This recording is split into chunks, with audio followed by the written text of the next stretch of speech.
face of fear on everyone you meet.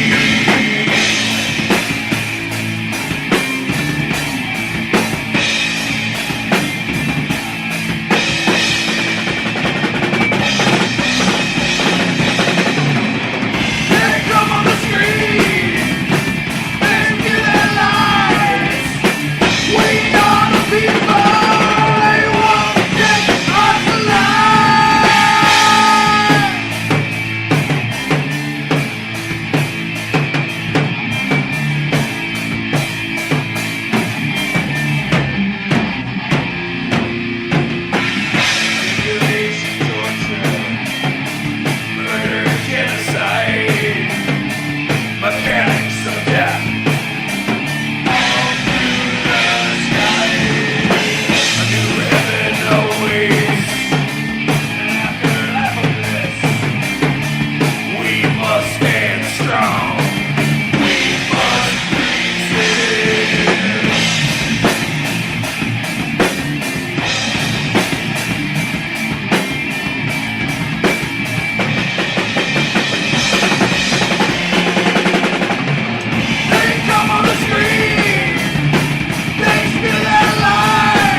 Oh my gosh. Oh my gosh. Oh my God. Did you see that? The whole house came up. Tornado. Oh my God. It just passed.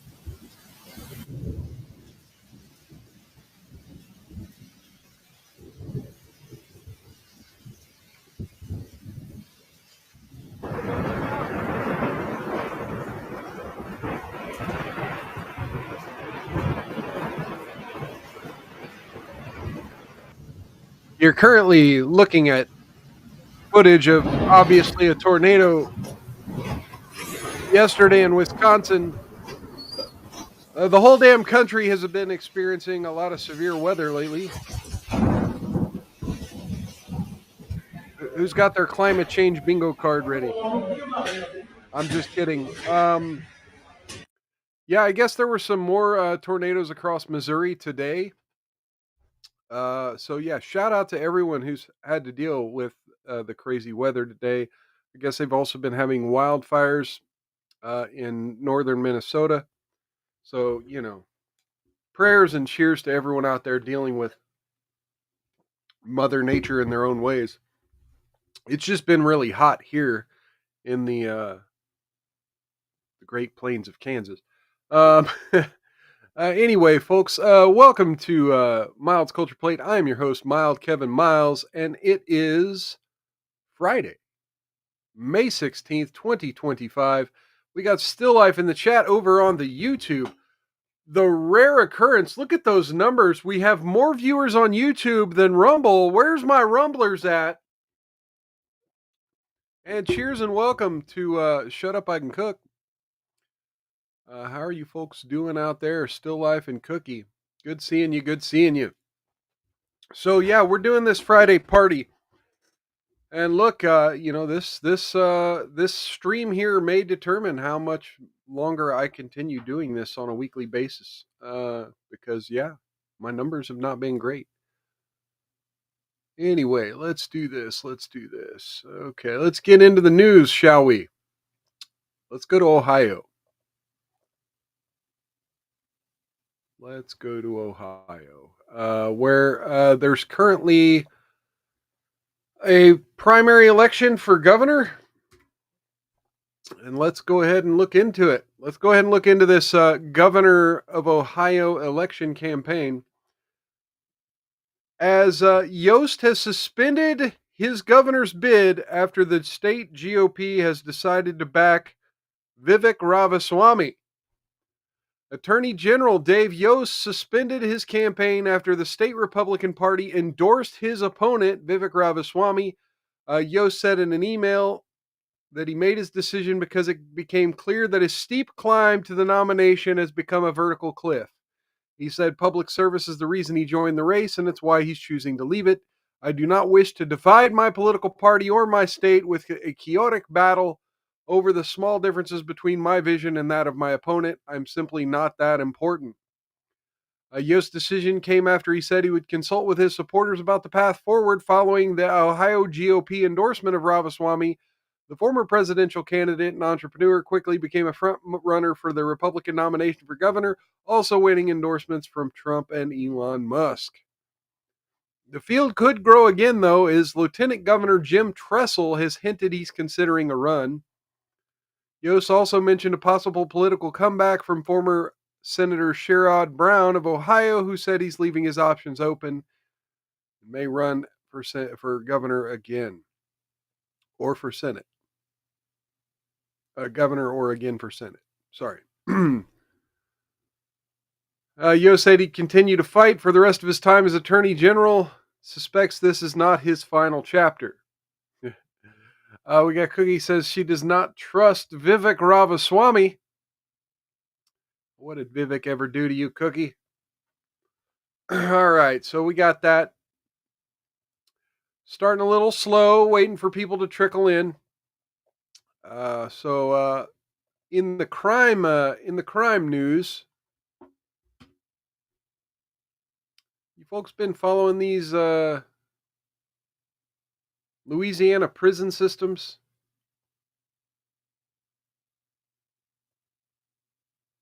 We got a 4-minute video. Let's look at the damn 4-minute video. Why don't we? I was going to read the article, but let's just watch the 4-minute video here. Boom. A massive manhunt is underway in New Orleans for inmates who escaped from a jail in the middle of the night and in the middle of the city. Police say 10 men escaped. They think through a hole dug behind a toilet in a jail cell, leaving behind taunting messages for the guards like, "Too easy, LOL," One escapee Too easy, has already LOL. been recaptured. You can see him right there, and police caught him. Oh, yeah. Clearly he was the brains of the operation, right? 10 inmates escaping from a New Orleans prison. French Quarter. At least 4 of the escapees are charged with murder or second-degree murder and are considered armed and dangerous. The sheriff of New Orleans today said that the escapees may have had help from jail staff. None of them were white guys or Hispanics. What's up with this? Cookie says it's Friday, Mild. Men are trying to snooze with each other. Okay. Well, hopefully they all show up because, quite frankly, I'm at a loss for what I could possibly do to make this show more popular. And if it's not going to become more popular, then it's just going to have to be put on the back burner. So, it is what it is. I spent a lot of money today trying to promote the show. Anyway, so shout out if y'all saw any of my super chats on some of the bigger creators today, or if you saw the ads I put out on X, shout out to y'all. I'm glad you stopped by. Thank you. We have indication that these detainees received assistance in their escape from individuals inside of our department. We are investigating the cops helped them out to find out exactly what happened and where those lapses were. NBC's Priya Sridhar has been tracking this story for us. And Priya, bring us up to date now. Walk us through the timeline, how this went down, and why do police think that they may have had help? Hey, Tom, that's right. Yeah, a very alarming and concerning situation down in New Orleans. The sheriff's department there under a lot of scrutiny right now, and they're certainly going to be doing a thorough investigation in the coming days. But right now, the top priority is trying to find these 9 additional inmates who are still on the run. As you mentioned, they are considered armed and dangerous. They're facing serious felony charges, many of them violent offenses like attempted murder, like you mentioned. But we are getting a clearer picture of exactly the timeline of what took place. We know that this detention facility was placed on a lockdown at around 10:30 p.m., which is customary for this facility overnight. We then know that at around 12:23 a.m., the detainees broke through a jail cell door, and the sheriff said that. Look at that. The guards didn't realize they were gone for damn near 8 hours.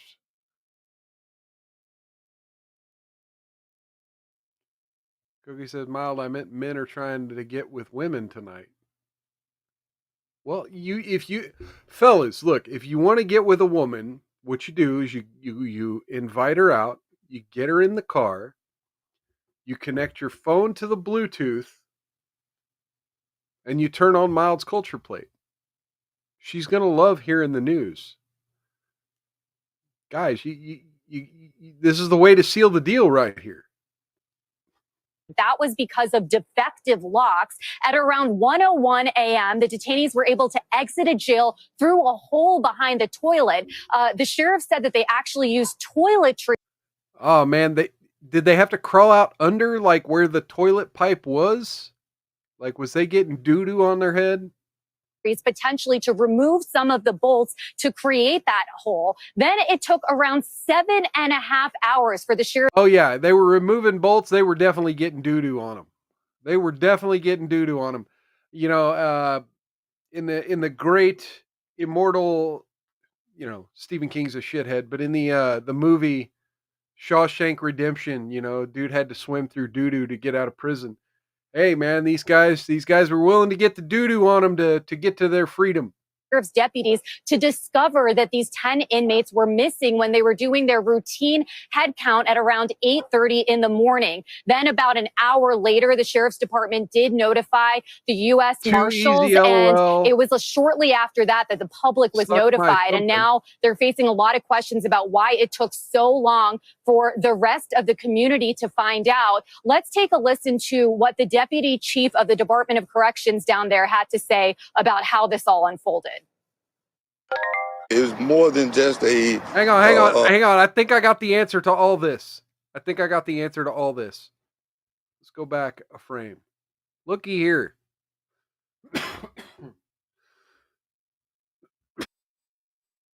What does that look like right there? What does that look like? Anybody? Anybody know what that looks like right there in the mirror? Yeah, that's right. You got black female prison guards. All this all unfolded. It was more than just I guess it could have been a white female prison guard with tattoos, but it looked like a black female prison guard. breach of security. It was some type of help, and we've been researching, we've been looking, investigating, and looking, and it was Still Life. Yeah, Stephen King's a full-blown deranged liberal, but you've read every book he's ever written. Yeah, he's great with fiction. The problem is he thinks he's living in a fiction, and his villain is Orange Man. Would definitely be some type of tool used other than just the strength of a sheer individual. They had to use tools. Okay. Yeah. So, Tom, I think the real question right now is it must have taken quite a bit of time to create a hole like that. And that's, I think, another reason that authorities are thinking that perhaps staff in that detention facility must have been aware that something was going on there. Wow. It's an inside just job. So that those of us who are not in New Orleans understand, this is not out in the countryside, right? This is right in the middle of New Orleans. Oh, yeah, absolutely, Tom. This detention facility is actually about 2 to 3 miles, depending on if you're walking or driving, to the very popular. Did anyone check and see if Derek Carr is okay? Tourist destination of the French Quarter. And as you mentioned, one of those detainees has been recaptured. He was actually hiding under a car in a parking garage of a hotel. Uh-oh. So as you can imagine, that certainly heightened the fear in the community. The New Orleans police chief has said that they've notified all the victims of these inmates' alleged crimes, that if they need any additional protection right now while these inmates are on the run, they're willing to offer that. And also any witnesses who were scheduled to testify in their upcoming trials, they believe that they also could be receiving help right now to evade law enforcement, since they believe they changed out of their jail jumpsuits into civilian clothing, Tom. Wow, so a manhunt and a very big internal investigation underway. Priya Sridhar, thank you very much. All right, so that's what's going on in New Orleans, Louisiana right now. Shout out to anyone who is dealing with attempted murderers on the lam in New Orleans. Speaking of murderers in jail, we covered a couple months back, we covered this situation in Austin, Texas, where there was a carjacking of a reporter with Infowars.com that ended in a fatal shooting. And there has been an update in the case. Let's go to CBS Austin. A teen has been charged with capital murder in the shooting death of an Infowars reporter. During an attempted car theft on March 9th, the Austin Police Department, along with emergency services, responded to a report of shots fired at Douglas Street, where they found White, 36, with a gunshot wound. It's Jamie White, former Infowars reporter. With a gunshot wound to the neck. Despite life-saving efforts, White was pronounced dead shortly after midnight on March 10th. Detective LaLuna, a homicide detective, reported that White was found outside of his apartment near his vehicle, a Kia Soul, which appeared to have been targeted for theft. An expandable baton and a spent 9mm cartridge case were discovered at the scene, and surveillance footage and witness accounts indicated a black Kia Soul was seen fleeing the area at high speed. Further investigation revealed that the black Soul had been stolen from Kyle, Texas earlier that evening. Surveillance footage from multiple locations and cell phone tower data linked a cell phone number to the crime scenes. And on April 30th, Eloy Adrian Camarillo, 17 years old, was arrested on charges of capital murder by terror threat by the Austin PD's Violent Crime Task Force. He's one of the 4 suspects connected to White's death. 4 suspects. Okay, so we still got 3 that still need to face justice. Cookie says no more immigration. And what genius put women guards in a men's prison? And Texas seems dangerous. Still Life says Texas and New Mexico are lame and woke. Yeah, they're pretty much getting that way. All them Californians that moved there to escape the taxes. During an interview, Camarillo said the group was approaching Kia vehicles before breaking into White's car, and then White was shot when he confronted them. Dr. Willoughby, a forensic pathologist, conducted White's autopsy and determined the cause to be a gunshot wound to the neck. ruling it a homicide. Investigation continues as authorities seek additional suspects. There we go. We got this lovely gentleman right here. You zoom in on that. Fine, upstanding young man right there. Probably going to spend the rest of his life in prison now.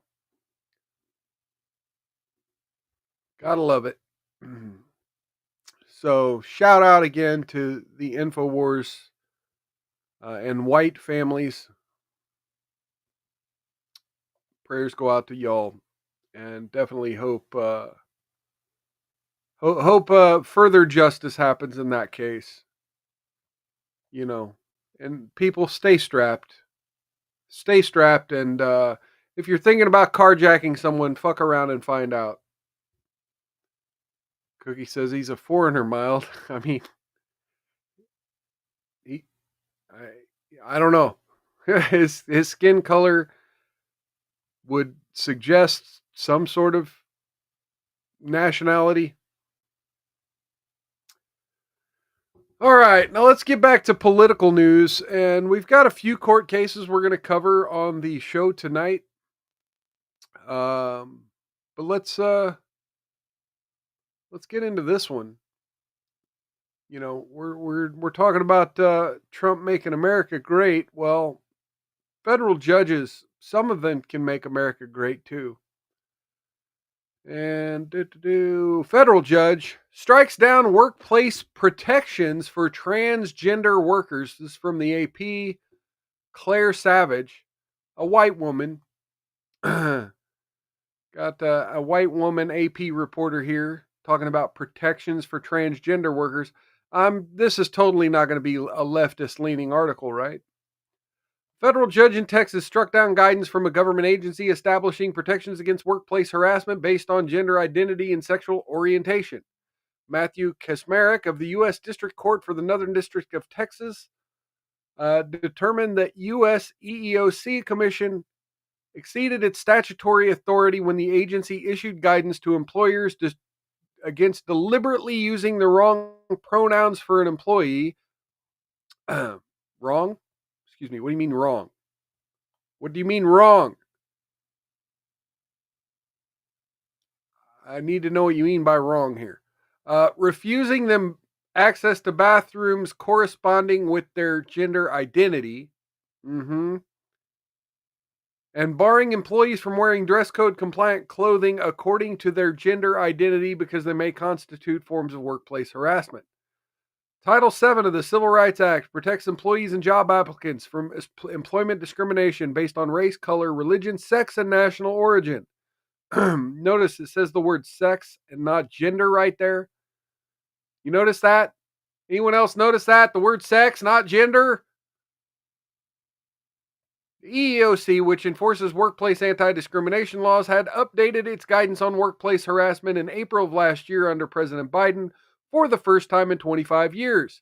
It followed a 2020 Supreme Court ruling that gay, lesbian, and transgender people are protected from employment discrimination. I mean, yeah, you always have been. You always have been. Texas and the Heritage Foundation, the conservative think tank behind Project 2025. I want to know why that's a link. I'm sorry, I got to go down the rabbit hole here. Why is this a link? Let's see. Is this the same chick? No, this is Lisa Mascaro from 2024. The whole how Project 2025 started and where it aims to go next. 900-page book, blah, blah, blah. So, yeah. Hit piece on Project 2025. Gotta love it. Like I said, not at all biased here.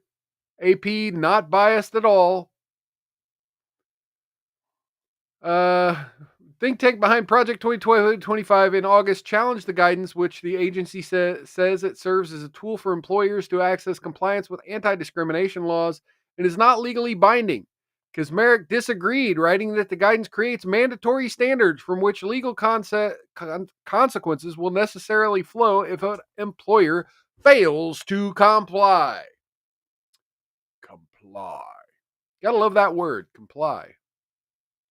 The decision marks the latest blow to workplace protections for transgender workers following Trump's January 20th executive order declaring that the government would recognize only two immutable sexes, male and female. Kazmarek, a Trump nominee, invalidated all portions of the EEOC guidance that defines sex to include sexual orientation and gender identity, along with an entire section addressing the subject. Title VII does not require employers or courts to blind themselves to the biological differences between men and women, he wrote in the opinion. Heritage Foundation President Kevin Roberts commended the decision in an emailed statement. The Biden EEOC tried to compel businesses and the American people to deny basic biological truth. Today, thanks to the great state of Texas and the work of my Heritage colleagues, a federal judge said, not so fast. Okay, we got Cookie saying Western women and blacks are insane. What our society needs are more flames running around. 14th Amendment is for freed slaves. Yep. Originally, this ruling is, Kevin Roberts added that this ruling is more than a legal victory. It's a cultural one. It says, no, you don't have to surrender common sense at the altar of leftist ideology. You don't have to pretend men are women. Kansas Attorney General Ken Paxton also touted the victory against Biden's pronoun policy rule in a Friday press release stating that the federal government has no right to force Texas to play along with delusions or ignore biological reality in our workplaces. The National Women's Law Center, which filed an amicus brief in November in support of the harassment guidance, blasted the decision in an emailed statement. Quote, the district court's decision is an outrage and blatantly at odds with Supreme Court precedent, said Liz Theron, Senior Director of Litigation and Education and Workplace Justice at NWLC. The EEOC's harassment guidance reminds employers and workers alike to do one simple thing that should cost no one anything. Refrain from degrading others on the job based on their identity and who they love. Hang on. I need to see who this Liz Theron is.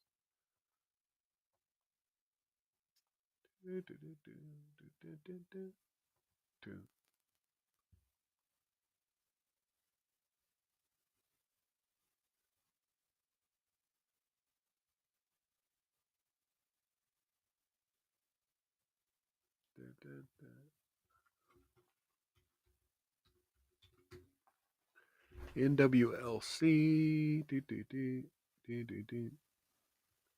I can't find her. White men allowed these women to get out of control. Still Life says that now every time I type in that Transformers are sick, it deletes my comment. Yeah, YouTube. Is this her?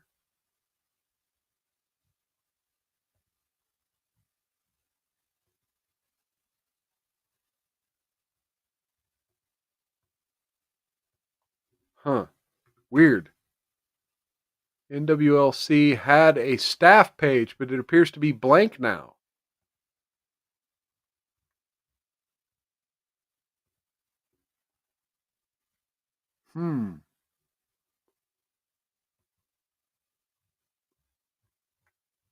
Yeah, I can't find a picture of this chick. It's kind of bugged me. Wonder if she's on X.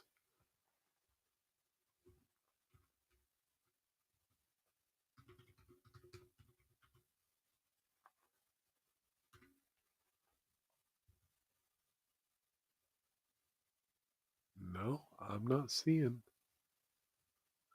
Nope. Wow. Someone so vocal and there's like no social media presence. Okay, the EEOC's harassment guidance. Okay, so this decision does not change the law, but will make it harder for LGBTQIA plus workers to enforce their rights and experience a workplace free from harassment. Kazmarek offered a more narrow interpretation of Bostock versus Clayton County, the landmark Supreme Court case that established discrimination protections for LGBTQ plus workers, saying in his decision that the Supreme Court, quote, firmly refused to expand the definition of sex beyond the biological boundary and found only that employers could not fire workers for being gay or transgender. Hey, we got great liquor in the chat. Good cheers and welcome over on Rumble. Hey, now we're getting some Rumble audience. I really need it. Thank you, buddy. Good seeing you.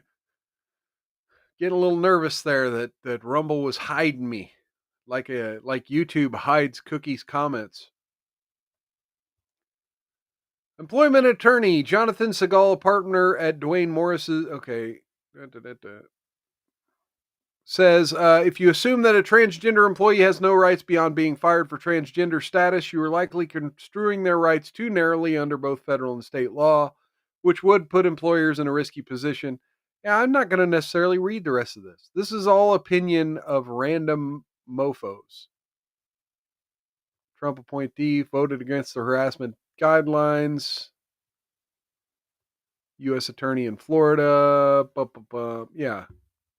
It's neither discrimination nor harassment for a business to draw distinctions between the sexes in providing single-sex bathrooms, said Andrea Lucas in a statement.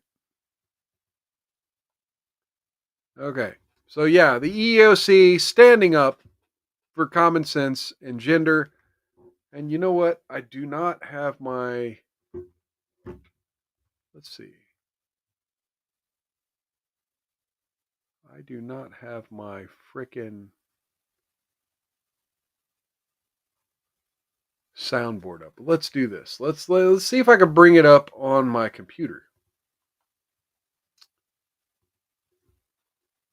There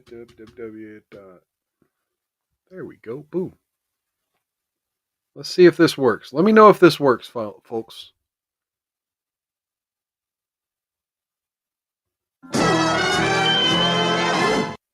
Did that work? Did y'all hear that?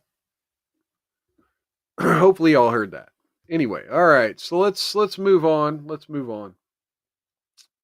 Now that we've got our Transformer news in for the night. Always got to have a story about the Transformers. Transformers. All right. Speaking of making America great again, uh-oh. Okay, hang on. Rumble Studio farted.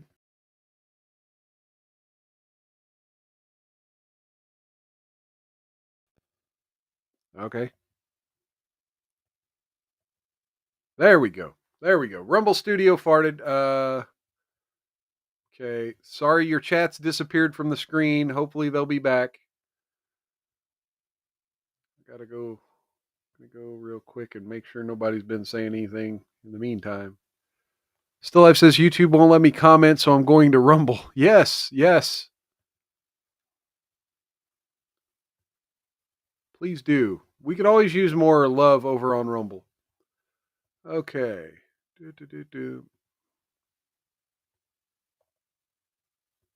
There we go. And okay, so the next story is from USA Today. And so, you know, it's going to be totally not biased. And again, a white lady journalist here. Totally not going to be biased, totally not going to be left wing, and totally not going to be negative toward the president of the United States.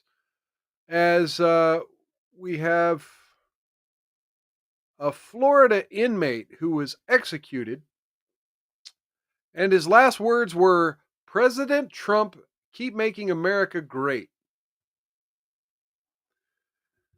Amanda Lee Myers, USA Today. A serial killer used his last words on earth to shout out President Trump. "President Trump, keep making America great. I'm ready to go." Glenn Rogers, known as the Casanova Killer, said as he lay strapped to an execution gurney seconds before 3 drugs coursed through his veins and ended his life at the Florida State Prison in Ryford. His last words reported by the Tampa Bay Times and the AP, with reporters representing both outlets as witnesses to the execution. Randy Roberson, whose mother, Andy Lou Giles Sutton, was a victim of the Casanova Killer, witnessed the execution and said that Rogers' comment about Trump seemed to confuse people in the room. "I was like, where did that even come from?" he said. His wife, Amy Roberson, also a witness to the execution, said she thought, "What the hell?" In addition to support for Trump, Rogers expressed his love for his family and addressed the victims of his crimes. I know there's a lot of questions that you need answers to, he said. I promise you in the near future the questions will be answered, and I hope in some way will bring you closure. Cookie says, oh, I know that case. Dumb women shaking my head. Okay. Here's what you need to know about Rogers and his victims and what Trump has said about the death penalty. Rogers was executed Thursday by lethal injection for the murder of Tina Marie Cribbs, one of 4 single mothers in their 30s with reddish hair who fell victim to the Casanova killer. Rogers was known both as the Casanova killer for his good looks and ability to charm his future victims, and as the cross-country killer because the victims all lived in different states, California, Mississippi, Louisiana, and Florida. He's an animal, said one of the victim's sisters in court before Rogers was sentenced to death. He's about the evilest thing I think I've ever imagined. Soon after his arrest, Rogers claimed to have killed Nicole Brown Simpson and Ron Goldman in L.A. in June of 94, and about 70 people overall, but there was no evidence to back it up. Rogers, a native of Hamilton, Ohio, was pronounced dead at 6:16 p.m., becoming the 16th inmate in the U.S.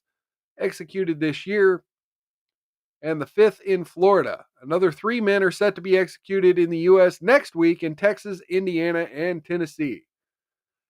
And then, we got the victims, Mark Peters, Sandra Gallagher, Linda Price, Tina Marie Cribbs, Andy Lou Jules Seiton.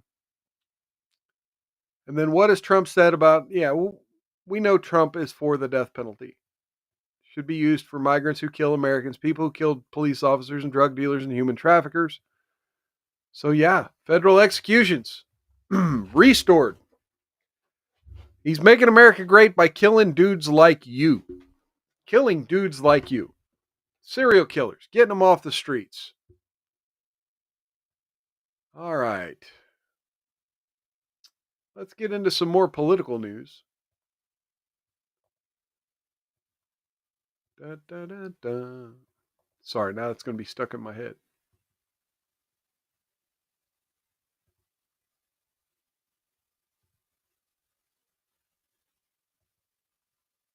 You are fake news. See, Cookie says these women brought a strange man into their homes or hotel rooms because he was tall, broke, and handsome. Plus, they said he was slow mentally. Well, it happens. It happens. I mean, if they probably weren't murdered, they probably would have gotten knocked up or something. I mean, I don't mean to make light of the situation, but it is scary just meeting random people and bringing them to your house. All right, so let's talk about what's going on over in Congress, or the lack thereof, rather, because I'm going to have a little rant about this, I think. Republicans spike Trump tax bill over spending worries, and then Moody's cuts U.S. rating. This is from Reuters. This is kind of like a 2-in-1 here. Hardline Republicans in the House blocked Donald Trump's sweeping tax bill on Friday over concerns that it didn't do enough to cut spending, hours before Moody's stripped the federal government of its top-tier credit rating. Trump is pushing lawmakers in Congress to pass a bill extending the 2017 tax cuts that were his signature first-term achievement, a move that nonpartisan analysis said would add trillions to the federal government debt. Moody's, which was the last of 3 major ratings agencies to rate the U.S. AAA, warned that the nation's debt burden could reach 134% of GDP by 2035, compared with 98% in 2024. Successive U.S. administrations and Congress have failed to agree on measures to reverse the trend of large annual fiscal deficits and growing interest costs, Moody's wrote, adding that they didn't see enough spending cuts, quote, from current fiscal proposals under consideration. So it doesn't matter. So even though Reuters decided to make this all about what the Republicans in the House did, Moody's themselves said, nothing under consideration right now would change our downgrading of the rating. Let's see. Friday House Budget Committee vote rejected the bill, represented a rare political defeat for Trump, who urged Republicans to unite behind the legislation, saying, "We don't need grandstanders in the Republican Party."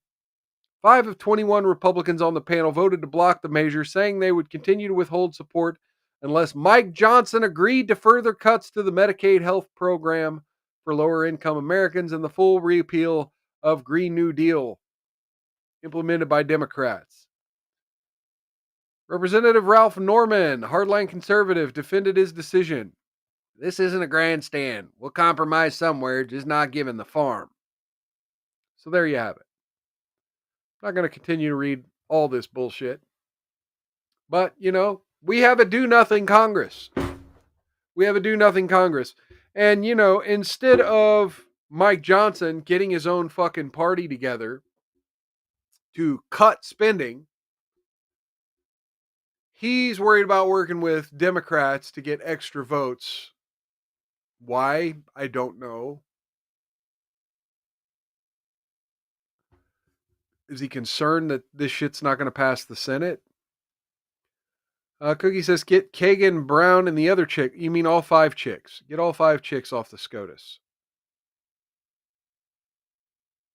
Get all 5 chicks off the Supreme Court. Sorry. Yep. All 5 women need to go. Yeah. Kagan, Brown, Sotomayor, Coney Barrett, and Roberts. All 5 chicks need to go. All 5. All right. Speaking of do-nothing Congress, the Republicans in Congress, like I said, they're not getting a lot done. I think they've passed something like a third of the number of bills that were passed by Democrats under the first Trump administration, something like that. So yeah, even though Mike Johnson gives no shit about getting things done, every once in a while you'll have a Democrat cross the aisle, stand up, and do what's right. Now, granted, this is not really, this is kind of a left-wing cause, but Trump said he wanted to get this done. And Trump issued executive orders, and it was up to Congress to codify it in law. But Representative Ro Khanna, Democrat, says he wants to codify Trump's pharmaceutical price cuts into law. Mr. Speaker, I rise today to introduce as legislation President Trump's executive order for the most favored nation status on drug pricing. My legislation will codify President Trump's executive order, which basically says that Americans should not pay more for drugs than people in other countries and other parts of the world. Right now, we're paying 2 to 3 times more for our drugs than people in other industrialized nations. Now, this executive order, codified by the legislation, will allow our cabinet secretaries to put pressure on big pharma and make sure that they are not price gouging, and will allow for the importation of cheaper drugs. So you ask, why do we need the legislation? Because the reality is that big pharma will sue for the executive order like they did in the previous Trump administration. And in the previous administration, they managed to kill the executive order. The only way we can stand up to big pharma is to codify in legislation what the president wants to do in an executive order. So here's the deal. If I can cross the aisle and support President Trump's executive order in legislation, every Republican should be willing to cross the aisle and support my legislation. There you go. It's a pretty simple test. Bipartisan. Are we going to stand in this body with the $16 billion that Big Pharma spent on lobbying? Or are we going to stand with the American people? Right. We will know that answer based on how many co-sponsors we get for my legislation. Look, you can call me a commie, call me whatever. I'm not necessarily for price controls, but a lot of U.S. taxpayer dollars goes into the pharmaceutical industry through research, through grants, through funding, through universities, through studies, through the FDA, you name it, through the CDC. A lot of that money winds up in big pharma pockets. We're already subsidizing them. It's already socialism. It's already communism. At the very fucking least, we should be reaping the benefits of our subsidies, like we do with food. Now, granted, corn has poisoned, and we're going to get into the food stuff later, but the corn subsidies have quite literally taken over our entire country's diet. But that's a conversation for another day. Cookie says, get rid of the wimp-wristed Republicans. Yeah, the limp-wristed ones too.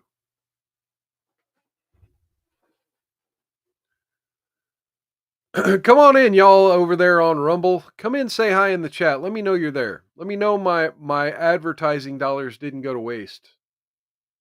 Because, not going to lie, I might be on life support by the end of this stream for how much money I spent today. Anyway, so shout out to everyone who saw my ad on X.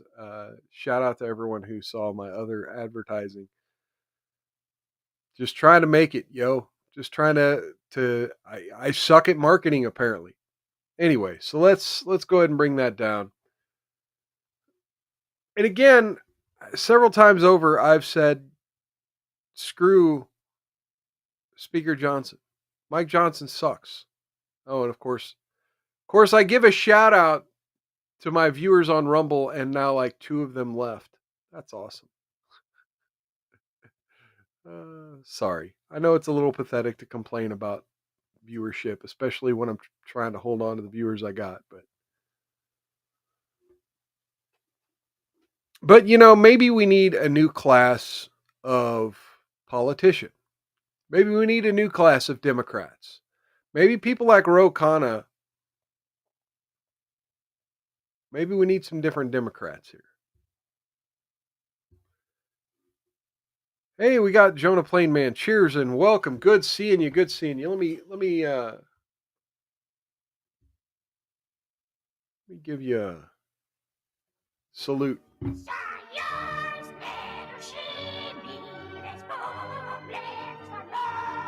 Oh, wrong account. Well, okay then. Never mind. All right. Well then. You're talking to my guy all wrong. It's the wrong tone. Do it again. I'll stab you in the face with a soldering iron. Can you hear these sound effects? Can you hear these sound effects?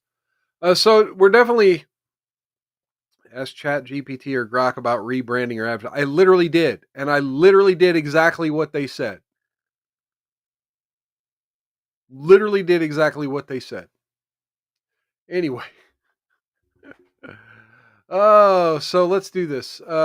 Yeah, we need a new batch of politicians starting. And you know, I've given this next guy a lot of shit. Oh, it's Still Life. Still Life. Welcome, welcome, welcome. Good seeing you. Good seeing you. All right. I've given this next guy a lot of shit. Rightfully so. Because, you know, he definitely wants to end the Second Amendment. But he's at least trying to make some waves in Democrat politics. And it's interesting to see the roller coaster he's been on the last couple of months. We got David Hogg to be ousted from the DNC following an investigation into his election. DNC panel has found that gun control activist David Hogg and a colleague were not properly elected to be among its 5 chairs earlier this year, paving the way for their removal.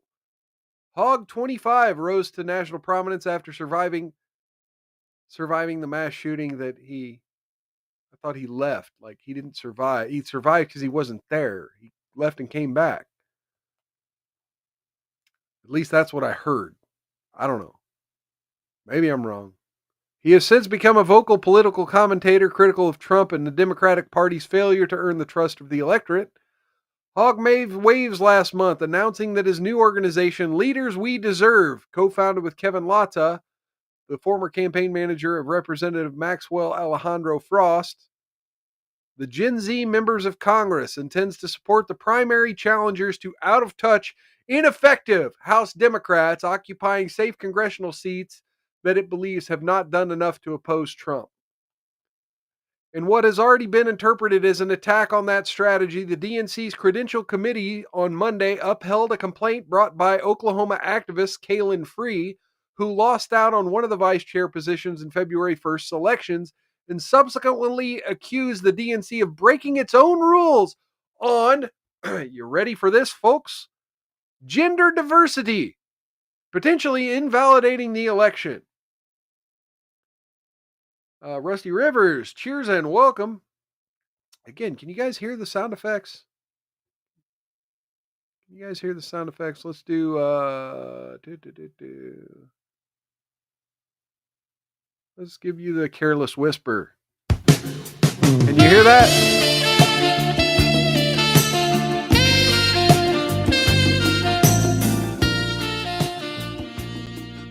So Rusty Rivers wants something good. And is that too loud? Let me know if that's too loud. Rusty Rivers wants something good. I don't know how much good I have. Like, so a lot of my content is black pilled as fuck. But yeah, there might be something funny later. I mean, we always got the funny. We try to bring the funny. Let's see. We're gonna be talking about Kellogg's. We're gonna be talking about Jake Tapper. We're gonna be talking about race war stuff, legal immigration, and the number 86. Okay, good. Thank you everybody for letting me know the sound effects are working. So that's a new option I have. It wasn't working that way before, and it's not going to work if I ever have a guest on.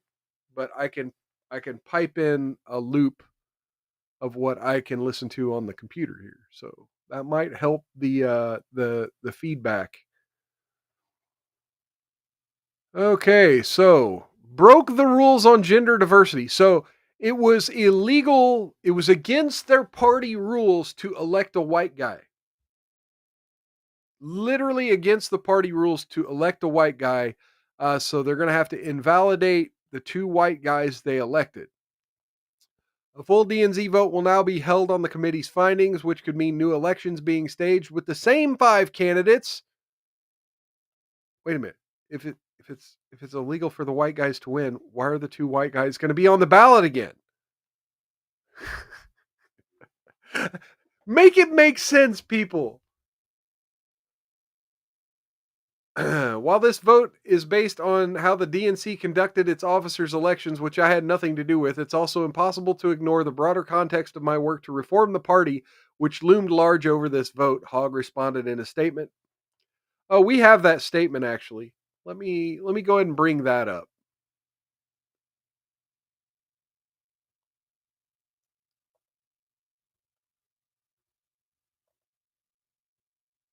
Here's his statement. Today, I'm sorry, let me do the voice here. Today, the DNC took its first steps to remove me from my position as vice chair at large. While this vote was based on how the DNC conducted its officers' elections, which I had nothing to do with, it's also impossible to ignore the broader context of my work to reform the party which loomed large over this vote. Our country is in crisis, and too many leaders in the Democratic Party are asleep at the wheel.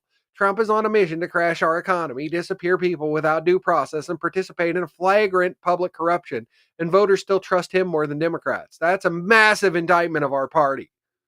Last month, my organization announced that it would primary ineffective members of Congress who are not meeting the moment. In response, the DNC made it clear that they were going to remove me due to the necessity of, quote, neutrality for the party. This is despite the fact that the DCCC, DSCC, and other party committees regularly get involved in primaries. Just this month, the Democratic Lieutenant Governors Association pledged a 7-figure ad spent to elect a candidate in a primary in Illinois. Past DNC vice chairs have also endorsed candidates in primaries as well without any issue. I ran to be the DNC vice chair to help make the Democratic Party better, not to defend an indefensible status quo that has caused voters in almost every demographic group to move away from us. The DNC has pledged to remove me, and this vote has provided an avenue to fast track that effort. Uh-oh. Yeah, there was this damn News Nation video embedded in this damn Independent article. James Carville whining about David Hogg. Yes, Cookie says, Rusty, hope it gets better. Yeah, and I do hope it gets better. Cookie talking about racism, yeah. I thank all of our officers for their service, including, let's see, wait. For his part, Chairman Ken Martin said, I'm disappointed to learn that before I became chair, there was a procedural error in the February vice chair elections. The Credentials Committee had issued their recommendation, and I trust that the DNC members will carefully review the committee's resolution. I thank all our officers for their service, including Vice Chairs Kenyatta and Hogg, and look forward to continuing to work with them in their officer posts as this matter is resolved. So why do you think this happened? Do you think this is just because he's white? Do you think it's just because he was threatening to primary the connected politicians? I mean, I want you to remember, this is also the guy. Again, I don't like him. I hate his guts. But here's a 1-minute clip from last week when he was on the Bill Maher show. And, you kind of got to hear the man talk here. Happened last election is younger men, they would rather vote for somebody who even if they don't completely agree with, they don't feel judged by, than somebody who they do agree with, that they feel like they have to walk on eggshells around constantly because they're going to be judged or ostracized or excommunicated. And what's interesting about this moment is it feels like the two parties in some senses have flipped, where, Republicans used to be the judgmental assholes in many ways. And since many Democrats, despite us, I would say for most of us coming from the right place of wanting to do the right thing, we've created a culture where we say, well, if you say the wrong thing, you're excommunicated. And that's just not how human beings work. Nobody is perfect. But ultimately, what we have to do here is figure out how to bring people back in and work towards the bigger goal of advancing the future of this country and helping young people especially get by so that they're able to focus on their lives and, getting with a young woman or something like that instead of how are they going to pay. Getting laid. We need to get the getting laid vote. Says DNC Vice Chair David Hogg. Pay their rent, for example, or how are they working their two jobs? Young people should be able to focus on what young people should be focused on, which is how to get laid and how to go and have fun. How to get laid and have fun. There we go. So yeah, he says that, and a week later, and he says he wants to primary these career politicians, and yeah, a week later he's removed. You gotta love it. Now, granted, I don't want to see him have any more power. He wants to get rid of our guns. Fuck that guy. But it's good to see them eating their own. So there's your good news, Rusty Rivers. They're eating their own. And Rusty Rivers says Trump seems to be destroying the Dems, and any Dem that admits it will be destroyed by the Dems. Ask Fetterman. Oof. Yes. But with many wins also come many losses, as the Supreme Court has extended the pause on deportations under the Alien Enemies Act in Texas. President Trump had invoked the 18th century wartime law to deport foreigners deemed a threat to the United States. Fuck you, NPR. I'm not paying for you. Supreme Court said the government didn't give people a detention center in Texas enough time to argue against their deportation. It overruled an order from the Fifth Circuit Court of Appeals, which said it didn't have jurisdiction over the case, and said that the Venezuelans had appealed too quickly after a lower court ruled against them, but the Supreme Court disagreed. Here's the district court's inaction, not for 42 minutes, but for 14 hours and 28 minutes, had the practical effect of refusing an injunction to detainees facing an imminent threat of severe and irreparable harm. The Supreme Court wrote in an unsigned opinion. Accordingly, we vacate the judgment of the Court of Appeals. So again, Cookie earlier mentioning the women on the Supreme Court. Those 5 women, I'm sure, it's an unsigned opinion. But I'm sure those 5 women on the Supreme Court have something to do with this. Supreme Court said its order was meant to preserve its jurisdiction over the case while letting lower courts decide how much notice should be given to the people the government wants to remove quickly under the Alien Enemies Act. And it said it's not directly addressing whether Trump's invocation of the act was legal. So they're not weighing in on that. We've long held that no person shall be removed from the United States without opportunity at some time to be heard, the court said in an emergency order, quoting from prior opinions. Oh, look at this. Alito and Clarence Thomas issued a dissenting opinion arguing that the Supreme Court was getting involved in the case too early and had no authority to issue relief. Trump reacted to the ruling on social media, saying the Supreme Court's order would also... What? I think the word allow should be in here somewhere. Would also allow more criminals to get into the U.S. He thanked Alito and Thomas for their dissent.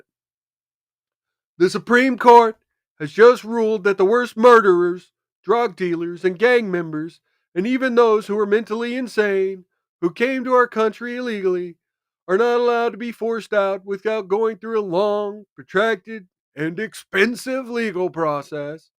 One that will take possibly many years for each person, he posted. The Supreme Court of the United States is not allowing me to do what I was elected to do. Okay, and then the rest is going to be opinion from NPR.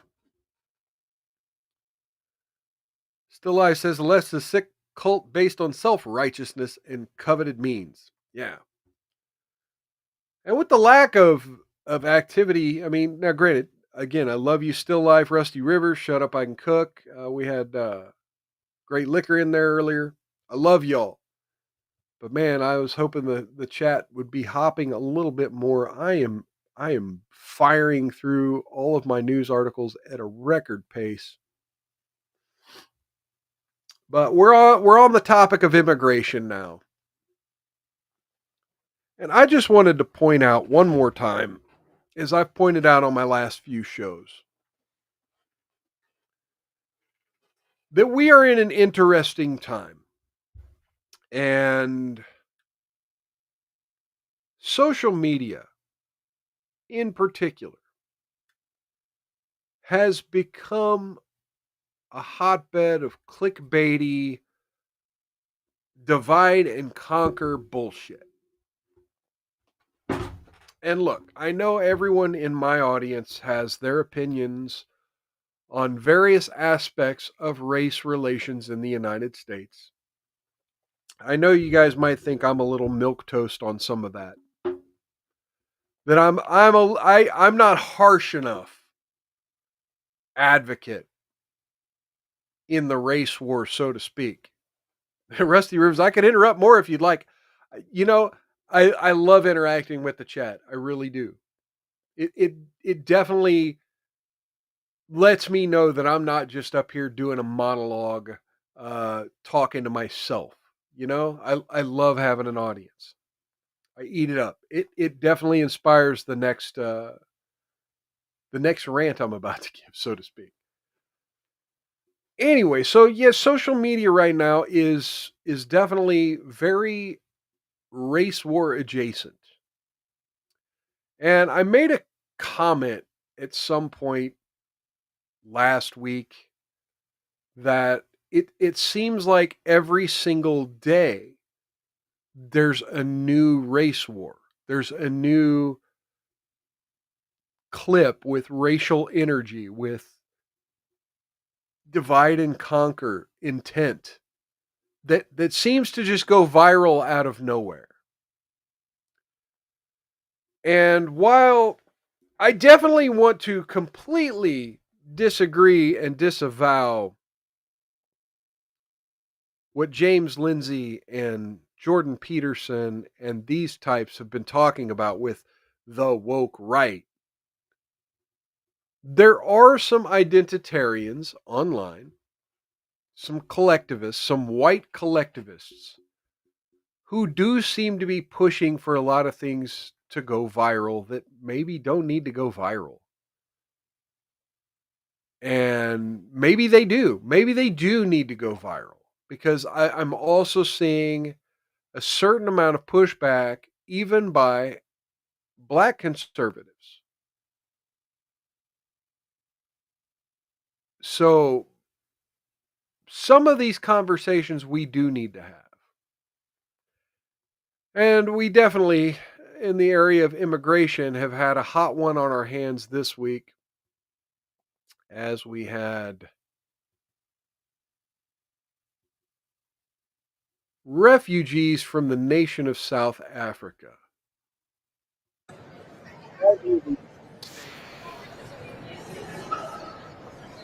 Now, these are obviously white-skinned folks waving the American flag, seem to be dressed moderately conservative. They don't seem to be carrying, I mean, granted, maybe they haven't picked up their luggage yet, but they're not lugging around a bunch of backpacks. It doesn't seem like these people are going to be, loitering outside the Roosevelt Hotel begging for money. But this kicked off this whole conversation about conservatives only liking immigration when it's white people. I don't think that's true. Rusty Roof says honkies. Yes, and these people were farmers. And let me bring this up here. Let me bring up this South African document from the African National Congress. African National Congress rejects the falsehood of Afrikaner refugees. Now, this was in response to Trump letting these people in the country. African National Congress registers its firm rejection of the United States government's decision to grant refugee status to 49 individuals self-identifying as Afrikaners.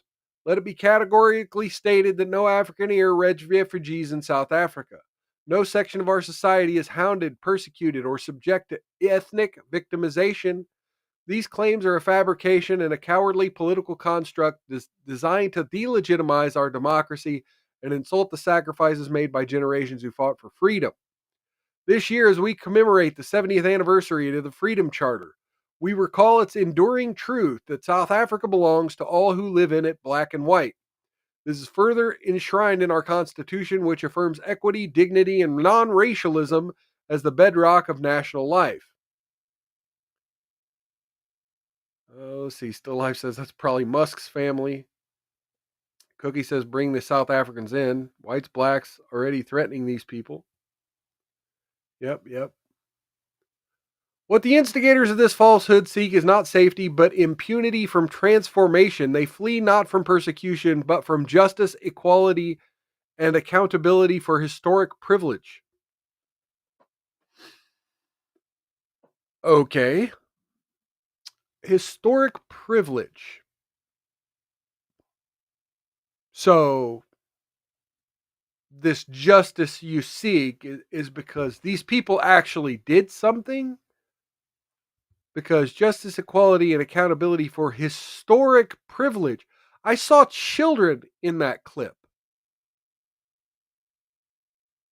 What did those children do to you folks? The misuse of refugee protections to shield right-wing anti-transformation elements is a violation of the spirit and letter of international law. Millions around the world face real persecution, and they're the ones deserving of sanctuary, not those offended by a democratic society working to redress past injustice. The ANC calls on all South Africans to unite in defense of the truth, constitutionalism, and national sovereignty. Ours is not a broken or failing state. It is a people's democracy advancing the tides of distortion and destructive, divisive narratives. End. Issued by the African National Congress, Malenge Bengo Motsiri, national spokesperson. And now look at this. For media inquiries, contact National Communications Manager Mangaliso Stalin Konza. All right. So, yeah. Yeah, if you're white, you just need to give up and let others have all your stuff, because it's no longer yours, because someone else deserved it and you didn't. Now, if you didn't see this clip, this is what South African leaders are saying. I don't know what's going to happen in the future. I'm saying to you, we've not called for the killing of white people, at least for now. I can't. Wait, that's like a but. He said at least, but that sounded like a but. Let's hear that again. I don't know what's going to happen in the future. I'm saying to you, we've not. I don't know what's going to happen in the future, but we've not called for the killing of white people. We've not called for the killing of white people. At least for now. At least for now. Oh, okay. Yeah, so there's no danger. There's no danger. We're not murdering them yet. There's no danger. I can't guarantee the future. Yeah, but I mean, you'd understand somebody watching that, especially as it gets shared on Twitter, they freak out. It sounds like a genocidal call. Cry babies. Cry babies. I'm not calling for the slaughter of white people, at least for now. I can't give a guarantee of the future, especially when things are going the way they are. Subtext. Especially if things are going the way they are, there will be a revolution in this country, I can tell you now. I don't know what. Okay, revolution. Revolution. Say you want a revolution. Yeah, Rusty Rivers. Yes, there's not 20 million of them. Yes. Exactly.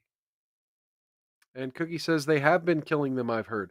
I've heard the same. I've seen lists of victims' names, and I thought I saw some like aftermath of revolution, as the guy was saying, where some farms had been stormed by armed people.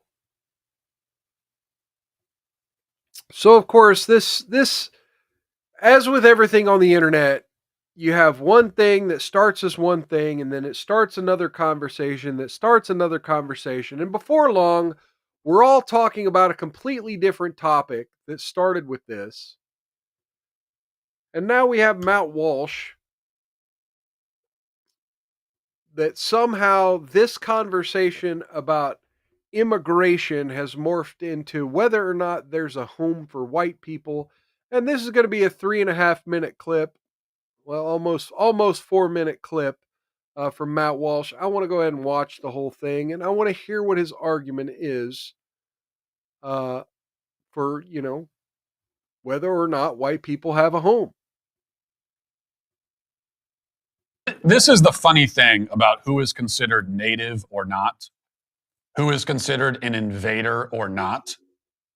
CNN commentators have no problem announcing that white people whose ancestors have been in the country for 20 generations should go back home if they're in South Africa.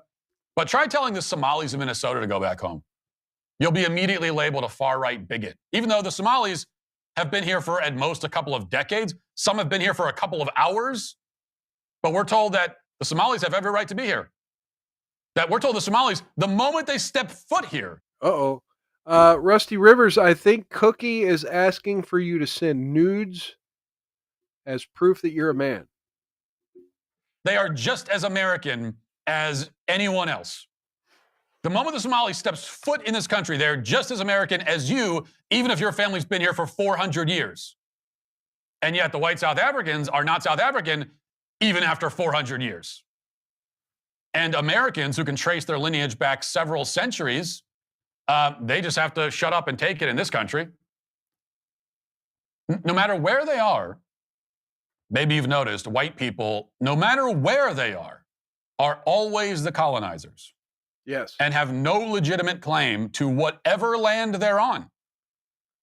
In other words, under the left's framework, white people are the only demographic on the planet that can never be considered truly at home or native to any country anywhere.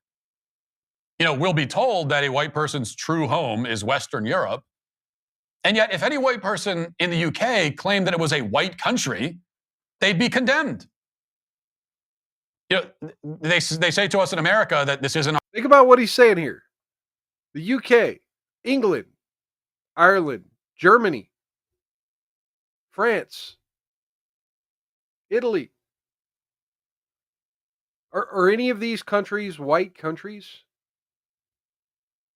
Like, you could make arguments that, like, some of the Nordic countries still have some sort of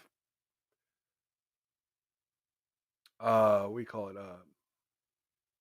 majority white populations that don't feel the need to give up their national identity in the name of racial equity. But not a lot of countries are doing that right now. Most of Europe are following the globalist playbook of being very welcome to migrants and being very accommodating of migrant cultures. So yeah, this idea of a homeland, it's not one I've ever directly addressed on this show, and I'll have more to say in a minute. Let's hear more from good old Matt Walsh here. Our land, right? It's stolen. So where is our land? They will not follow that to its conclusion. Rusty Rivers. Rusty is such a man that he stands to shit, not only piss. I love it.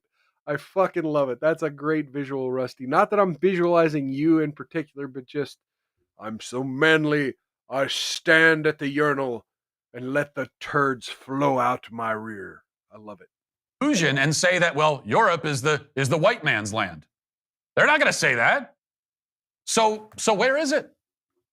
The message is that there is literally no place on earth that white people can claim as a legitimate homeland. A white man is native to nowhere. Russia? He is indigenous to nowhere. I mean, that's strange, isn't it? How does that work? I mean, is that it? Are we supposed to just claim Russia? Is that it? Are we supposed to all be Putin's puppets?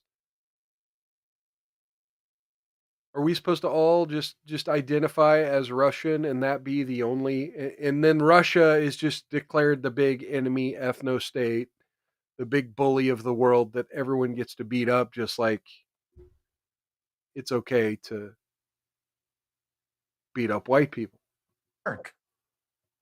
Like, have you noticed that there's no country on the planet with...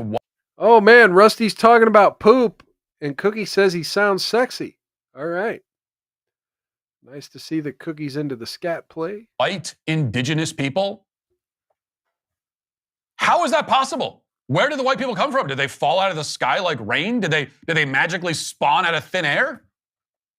If a white person could trace his roots back to the 17th century in this country, does that make him a Native American? I mean, at what point can the white person say, yeah, I am native to this country? How many centuries does he need to be? Does his family need to be in a country to be native to it? In particularly, the same far leftists who argue this narrative that, you know, white people don't have an origin country or white people aren't home in America, so to speak, like that we stole the land. Like, I'm not even trying to get into the Israel-Gaza stuff, but what Matt is saying here about how many generations need to pass, like the Jewish folks and the Palestinian folks calling those lands their homeland, when you go back several generations, neither of those people were calling that their homeland.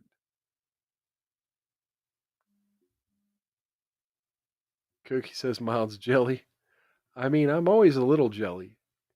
I'm respectfully jelly, right? Right now I'm looking at my my Rumble numbers for the month. And I'm panicking a little bit.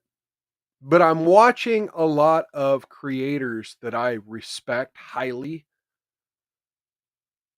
succeed. And that's a good thing. I'm respectfully jealous of those folks.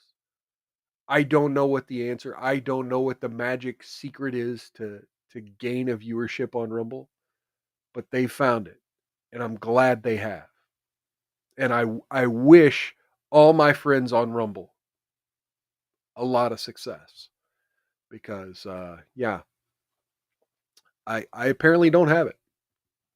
How many generations? 10? Is that enough? No. 15, 20, 25, 30, 40? Is that enough? At that point, can we say we're native to this country? And if the answer is, well, there's no amount of time. Yeah, there's if no the answer is that, well, it could be 1,000 years from now, and a white person who's been here for more than 1,000 years, their family's been here for 1,000 years, still is not native to this country in America. If that's the answer, then again, where is his native homeland? Okay, so let me answer a couple questions for Matt Walsh. You're right. The answer is no amount of time. Why? Because it has been decided by liberal society. It has been decided by the global elites. It has been decided by mainstream media establishments in every country. He says, I'm jealous that her and Rusty are getting it on. All right. Oh, yeah. Rusty, I might be in love with you, Cookie. You good fun. Yep. Hey, gotta love making a love connection in the chat. Yeah. Miles Culture Play chat. Where are you going to find fun like this? Anyway, so yeah, Matt Walsh. There is no amount of time, because the entirety of society have just decided that we are the villains. That the same global elites who instituted the royal bloodline, that instituted the global banking structure, has just declared that all of that stuff is white supremacy, and that the fact that the founding fathers were white, and that the invading Europeans spreading across the world. And I got to be very careful here, because this is starting to drift into white supremacist territory when I say that, with their learned warfare, superior armaments, conquered other nations. So it has been decided that even though I'm not a warrior, even though Matt Walsh isn't a warrior, and you folks in the chat, time slot is a big deal, says Rusty Rivers. Well, I was in the afternoons on the weekend. I've been in the evenings on the weekend. I've had 4 different weekday time slots. Other than literally streaming while I'm at work, there's nothing else. Nothing else. Oh yes, Rusty Rivers. Cookie and you could be an episode of Love Don't Judge. Fuck yeah. Dude, I would totally do it.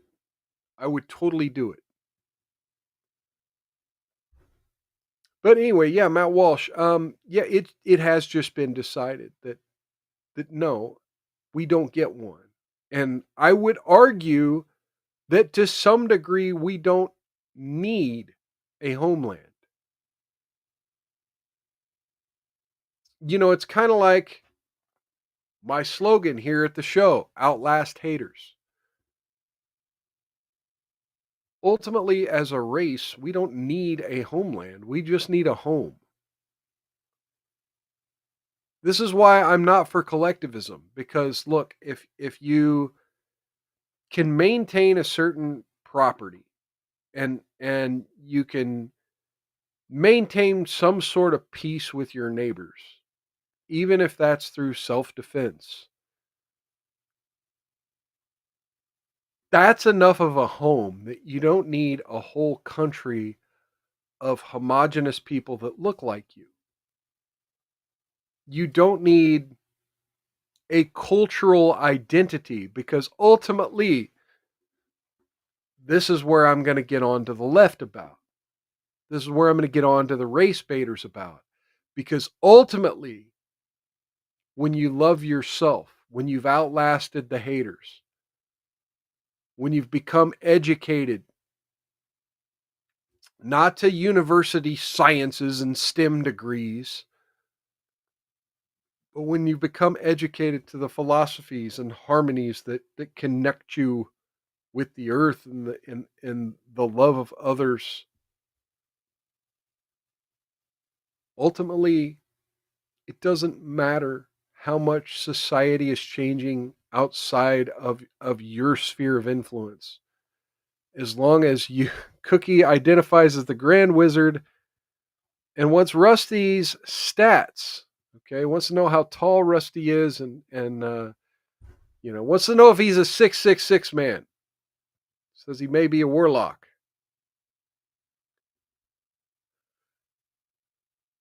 Ultimately, you don't need collectivist identities. Just be you. And honestly, that's why, in a twisted, backwards ass way, Matt Walsh is kind of right, but for the wrong reasons. America was supposed to be the place where, to some degree, you could leave part of your identity behind and just walk up and make a deal with somebody.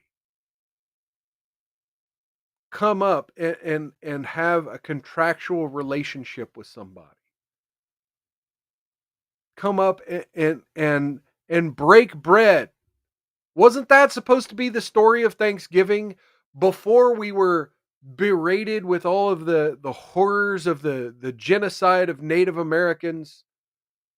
The idea behind Thanksgiving was that we were able to settle and meet with the native population of the country. Probably didn't speak the same language, but there was an understanding between humans that, people break bread, people drink wine, people come together in groups of people and celebrate things like being alive and giving and exchange. They outlast the hate. But that's just it. We have a mainstream media. We have an internet culture. We have so many things that are driven by collectivism, and that collectivism sells books, it sells t-shirts, it sells everything but my podcast, apparently. It sells everything but this live stream. Cookie says evil's trying to destroy our nation that our founders called on God to create. Yes. Legitimately. And it's doing it through our own narratives, through the divide and conquer. Now, there are some white supremacists that I do see on the internet, and there are race realists that I follow that do say, there is a huge swath of different minority communities that are just too far gone and would never unite with the rest of Americans in creating a free America, in creating a peaceful society. But I still have hope. I still have hope. I still have hope because even when the chips are down, when you have a 9/11, now granted, 9/11 was an inside job, but when you have a 9/11, everyone throws up their American flags. Everyone's ready to join hands.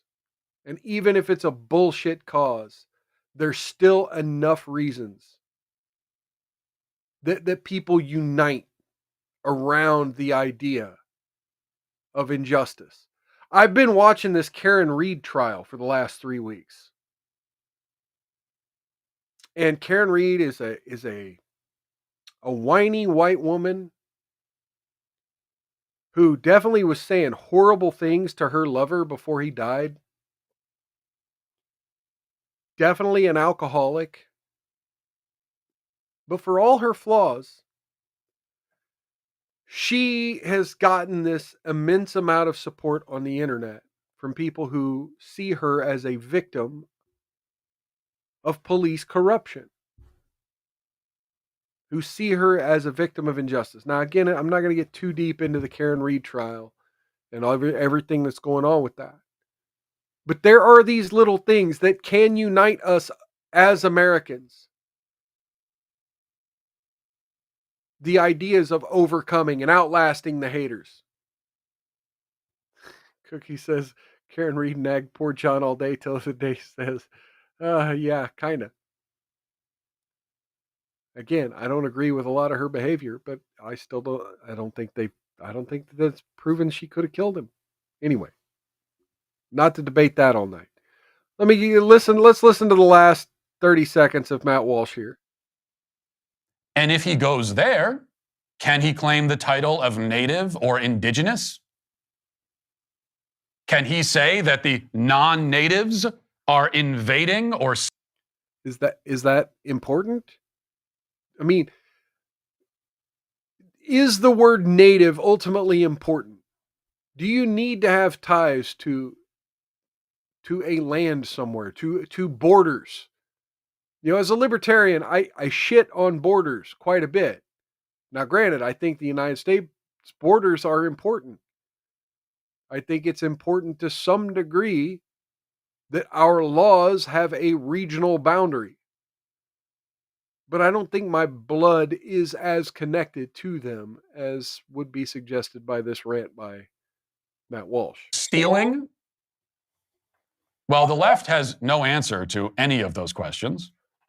And the reason is that the terms native and colonizer and invader and indigenous are all just tools of manipulation. They don't mean anything. True. And I've already seen black conservatives shitting all over Matt Walsh for that take, and saying, yeah, no, you don't get to have a home because you don't have a home because you've done nothing but war with the rest of the world and invade and blah blah blah blah blah blah blah. And I would vehemently disagree with those people as well. I mean,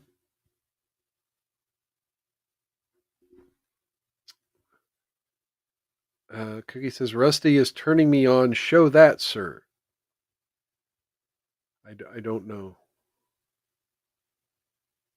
I don't know what you want me to show.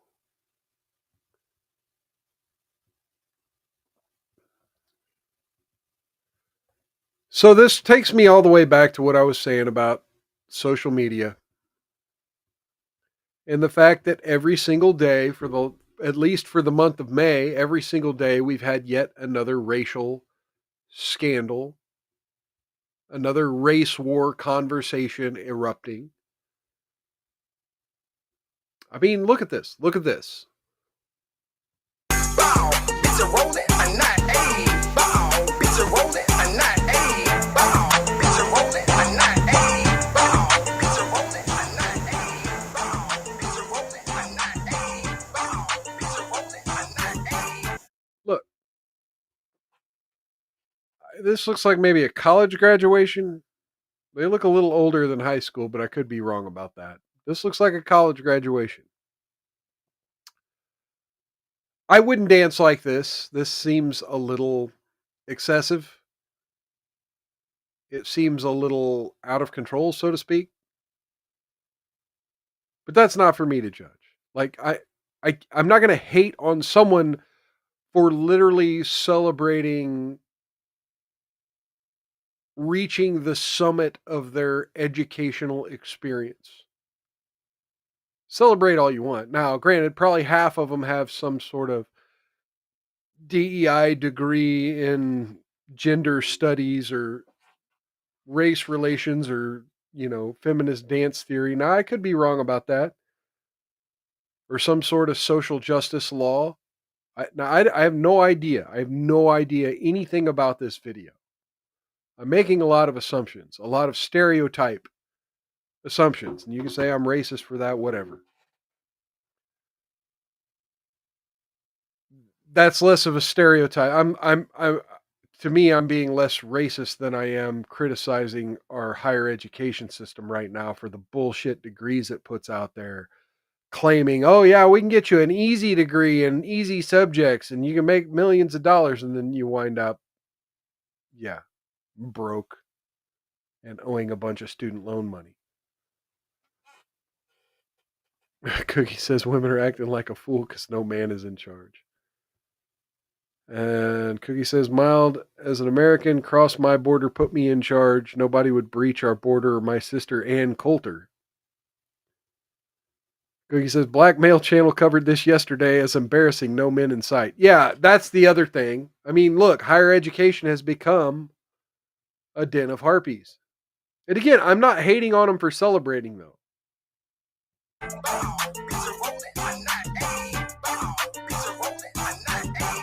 Now, I am hating on this chick right here. I mean, look, no, wait, 3 of them. These 3 are all barefoot. Come on, man. That gym floor is filthy as fuck. Oh, she's barefoot too. They're all barefoot. Except for this chick's got shoes and this chick's got shoes. The rest of them are barefoot. There we go. Cookie says she's more racist than me. Well, you're allowed to be. You're allowed to be. There's a certain level of racism that's acceptable. And it's different from y'all and me. Rusty River says, Mild, what is your official schedule now for live streams? Well, you're on it. Here's the official schedule. Let me do this.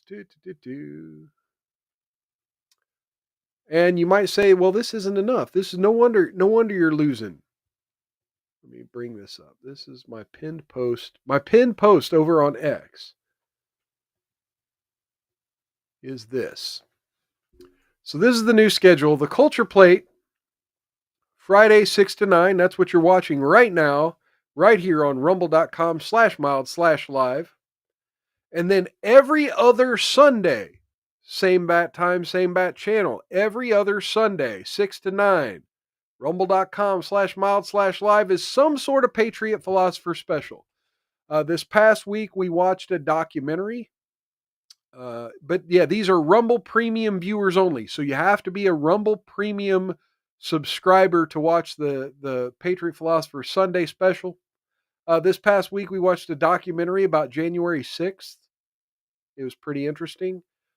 So yeah, if you're a Rumble Premium subscriber, you can do so by clicking the button right underneath this video over on Rumble. There's a little button where you can become a Rumble Premium subscriber, and you can watch my Rumble Premium content every other Sunday, 6 to 9 p.m.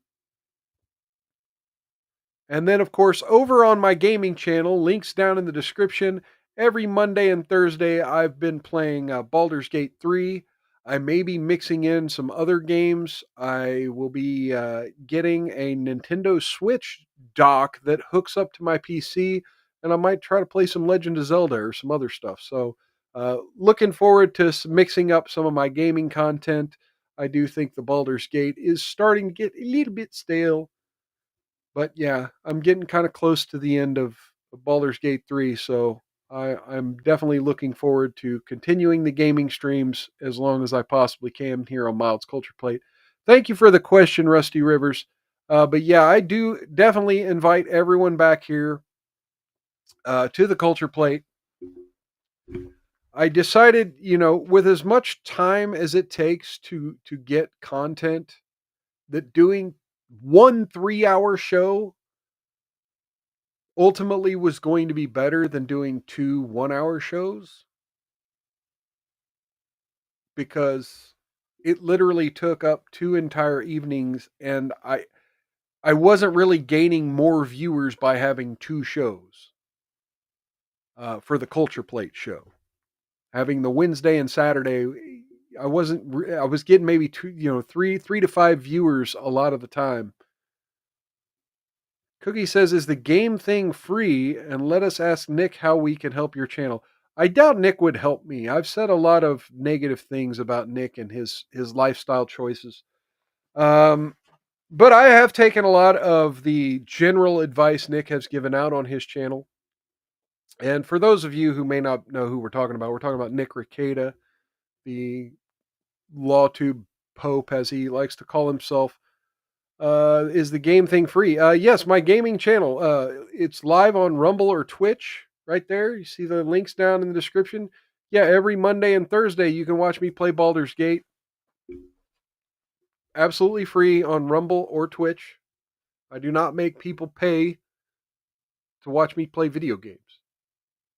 I mean, feel free to donate if you'd like, but so there we go. There's the Milds Culture Plate schedule. And yeah, feel free. And again, if you ever need to know when I'm going to be on, always check those social media down in the description. I definitely try to let people, at least on X and Facebook, know when I'm going live on either channel. Okay, so let's do this.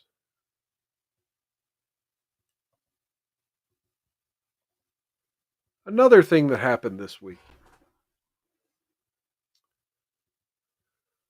CNN host Jake Tapper has put out a book. And in that book, he made some claims about the White House. Particularly the former administration, not the current administration, but the former administration. He made some claims about the White House. And he, obviously, as a host on CNN, he was willing to reiterate the concerns he had for the Joe Biden White House on CNN. Let's listen to what he had to say. I'm just curious as to whether or not this kind of trying to hide what was happening with the president at the time had an impact on the press corps. Like, why didn't we hear some of these details from what they actually saw and were dealing with trying to get information? Well, Alex Thompson and I were on the case, as were lots of other reporters, trying to figure out what was going on behind the scenes. But the bottom line is the White House was lying, not only to the press, not only to the public, but they were lying to members of their own cabinet. They were lying to White House staffers. They were lying to Democratic members of Congress, to donors about how bad things had gotten. And in fact, Alex and I started writing this book after the election of 2024. And we spoke with more than 200 people, most of whom, almost all of whom, were Democrats. And almost all of whom wouldn't be honest with us or wouldn't be candid with us. Wouldn't be candid, wouldn't be honest. Imagine that. Imagine someone on the left wing not being honest about what was going on with Joe Biden. Now, just a couple weeks ago, we had that clip from Jen Psaki saying, well, she had no clue until after the Trump debate that there was anything at all wrong with Joe Biden. She was his press secretary for what, the first 2 years of the administration? And she had no clue that there was anything potentially wrong with Joe Biden's cognitive ability. And now you have Jake Tapper making a lot of accusations about the Democrat establishment in the White House, lying to people about Joe Biden's cognitive ability. After the election.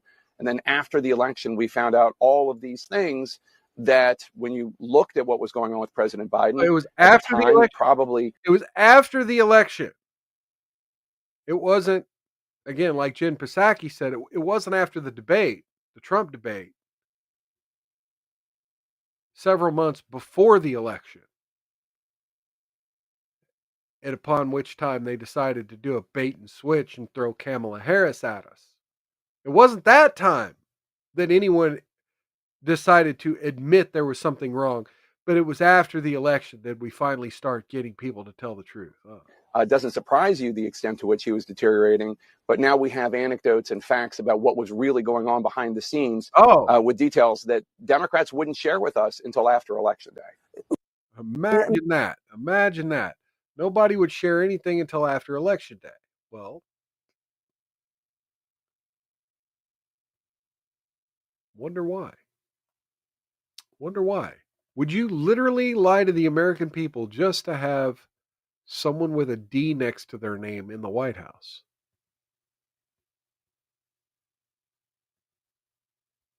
I don't know. Jake Tapper, what do you think? How do you think it makes little kids with stutters feel when they see you make a comment like that? It's very clearly a cognitive decline. Okay. That's what I'm referring to. It makes me uncomfortable. You have no. I can't. That's so amazing. It's so amazing to me that and try and figure out an answer. A cognitive decline. President Biden embraces his stutter, talking about it, while Trump mocks it, exaggerates it, belittles it. He's sharp physically. I mean, mentally. Yeah. I think the question is physically, right? Right. More so? Right. Right. And the guy who's his chief opponent is only 3 or 4 years younger than him. Exactly. I mean, you have questioned President Biden's age, mental fitness, ability to lead. Of those supporting Biden, you said, quote, "Shame on all of you pretending everything is okay. You're leading us and him into a disaster." Do you worry that you damaged him at all? I don't doubt that you got hugs and handshakes behind closed doors today, and maybe even publicly, some of them because they like you personally. But I've heard a lot of really nasty stuff about you from your Democratic colleagues. Sure. Okay, so we're halfway through this, and we've already heard several statements of him shitting on people for questioning Biden's. I wonder why my dog's going nuts though. Cookie says it'd be hilarious to watch me play games and to tell Rusty to call Cookie. You know, folks, feel free. You both can comment on my posts on X and find each other. You know, I'm not going to give you folks each other's social media or whatever, but yeah, feel free to make a love connection over on my X account.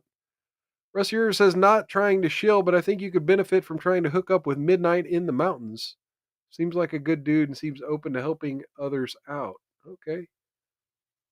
Let me see here. Let me do a search for that.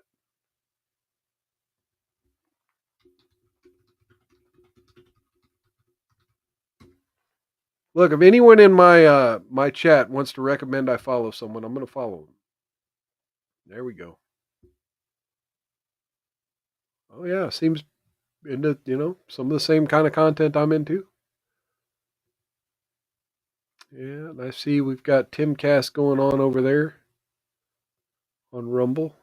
Okay, anyway, so let's listen to the last minute of this. I mean, just like, what is he thinking? Exercise in narcissism. I mean, false claims to the Wall Street Journal about President Biden's mental fitness and acuity. He's 81, and his memory, it doesn't seem great. It's not horrible, but not horrible. I don't understand the outrage. Quote, behind closed doors, Biden shows signs of slipping, unquote. The Wall Street Journal is owned by News Corp, which is run by... Cookie says, I can test Nick with a super tip about you, Mild. I would rather you not, because a portion of that super tip stuff goes to Patrick Melton, and I'd rather you not give money to Patrick Melton in my name, please. The Murdochs. Beyond the headline, there is some critical nuance here. The article is mostly based on observations of Republicans, with former Speaker Kevin McCarthy the only one going on the record. They do note in the article that most of the criticism comes from Republicans. Have you heard any concerns from anyone who has met with President Biden about him seeming a little slower? No. The Russians are trying to make us and the public not trust in our election integrity. Joe Biden has dementia, all this stuff. It was the Russian, Joe. Okay, shout out to Grabian for that supercut. Wow. And then, of course, after being rightfully fucking owned, pardon my language, Cookie, after being rightfully owned for that, Jake Tapper has come out and made a statement about his role in the cover-up.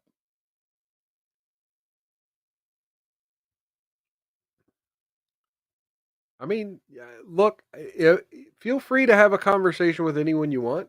I hesitate to ask Nick because I legitimately don't want to ride Nick's coattails. I know there were some that accused me of that when I was heavily promoting my channel in his chat. And I don't want to be seen as doing that. I don't want to be seen as milking his audience. I don't want to be seen as necessarily being jealous of him, or he's his own man. And if I was a supporter of his, I'm no longer a financial supporter. I'm no longer a regular watcher of his. So again, the idea of asking him to help my channel, I don't think would be fair. Cookie wants to know if Rusty's married. Yeah, are you married, Rusty? I don't think so, right? Okay, so let's hear from Jake Tapper about Joe Biden. Think of conservatives now criticizing you and the media in general for how President Biden was covered during his administration. I think some of the criticism is fair, to be honest, of me. Certainly, I'm not going to speak for anybody else, but fair. Knowing then what I know. The criticism is fair. Okay. Now, I look back at my coverage during the Biden years, and I did cover some of these issues, but not enough. I look back on it with humility. Look, what we learned through our reporting is that. Hey, Cookie, I just want to say, and again, not to hammer on this Nick Rekieta thing. I want to kind of move along, but I do want to say, yes, I know you adore Nick, and there's a lot of things I do respect about the man. I do wish him well. I've always wished him well. I hope he continues to succeed. But yeah. Oh, Cookie's not kept up with her channel. Yeah, you need to put on. Do you make any pastas, Cookie? You need to put some pasta on your channel. And then Rusty Rivers says he was married. All right. Well, starting in around 2019, 2020, there were two Bidens. There was a Biden that was perfectly workable, serviceable, seemed fine. And then there was a non-functioning one. There were two that Bidens. Come up with names of top aides that would lose his train of thought to an alarming degree. And that the body double theory comes back, y'all.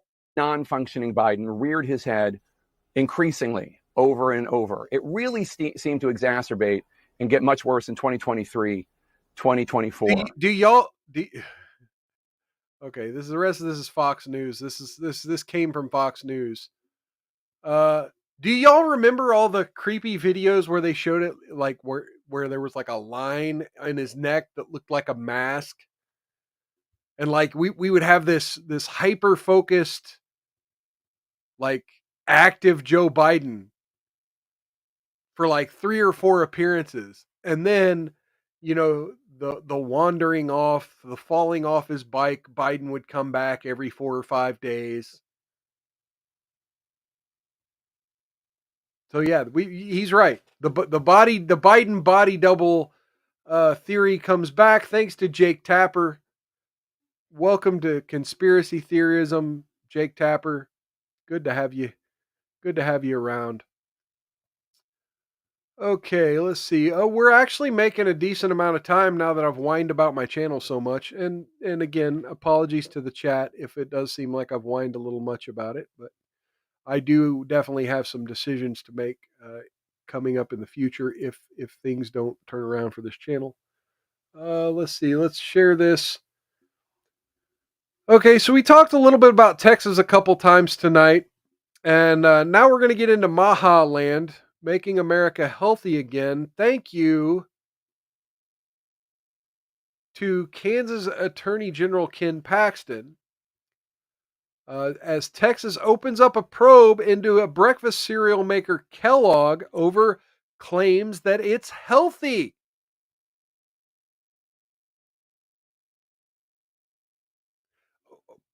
Yeah, Rusty Rivers. Yeah, there was the whole, sometimes his ears were attached, sometimes they weren't. Yeah, that's crazy. Texas on Saturday has announced it has opened up an investigation into WK Kellogg, saying the breakfast cereal maker could be violating state laws by advertising products as healthy.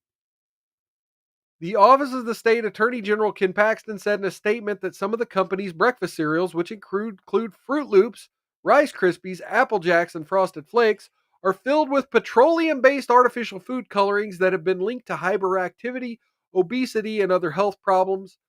Kellogg did not immediately respond to requests for comment. Paxton's office said the company had removed artificial food colorings in Canada and Europe, but not the United States. Quote, in no world should foods that include these dyes be advertised as healthy, Paxton said in the statement. This is reported by Jason Lang in Washington. and Reuters for the Dallas Morning News. Cookie wants to know if Rusty is still spry. All right. Well, I will leave that for Rusty to be concerned with. And folks, now it's time for the outrage of the day. Oh, he says, like a spring chicken. All right.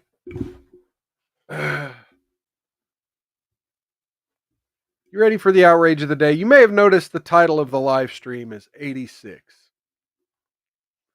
And if you've been listening to any kind of conservative media today or been anywhere on Twitter in the past 24 to 48 hours, you may have seen this post by James Comey. And I'll go ahead and bring it up now. Cool shell formation on my beach walk. James Comey, former director of the FBI. 8647. Now, 86, code for removal. 47, Donald Trump is the 47th president of the United States. Obviously, this post garnered a lot of attention in the last 24 hours. And right-wingers, MAGA folks, took it as a threat to the president's life.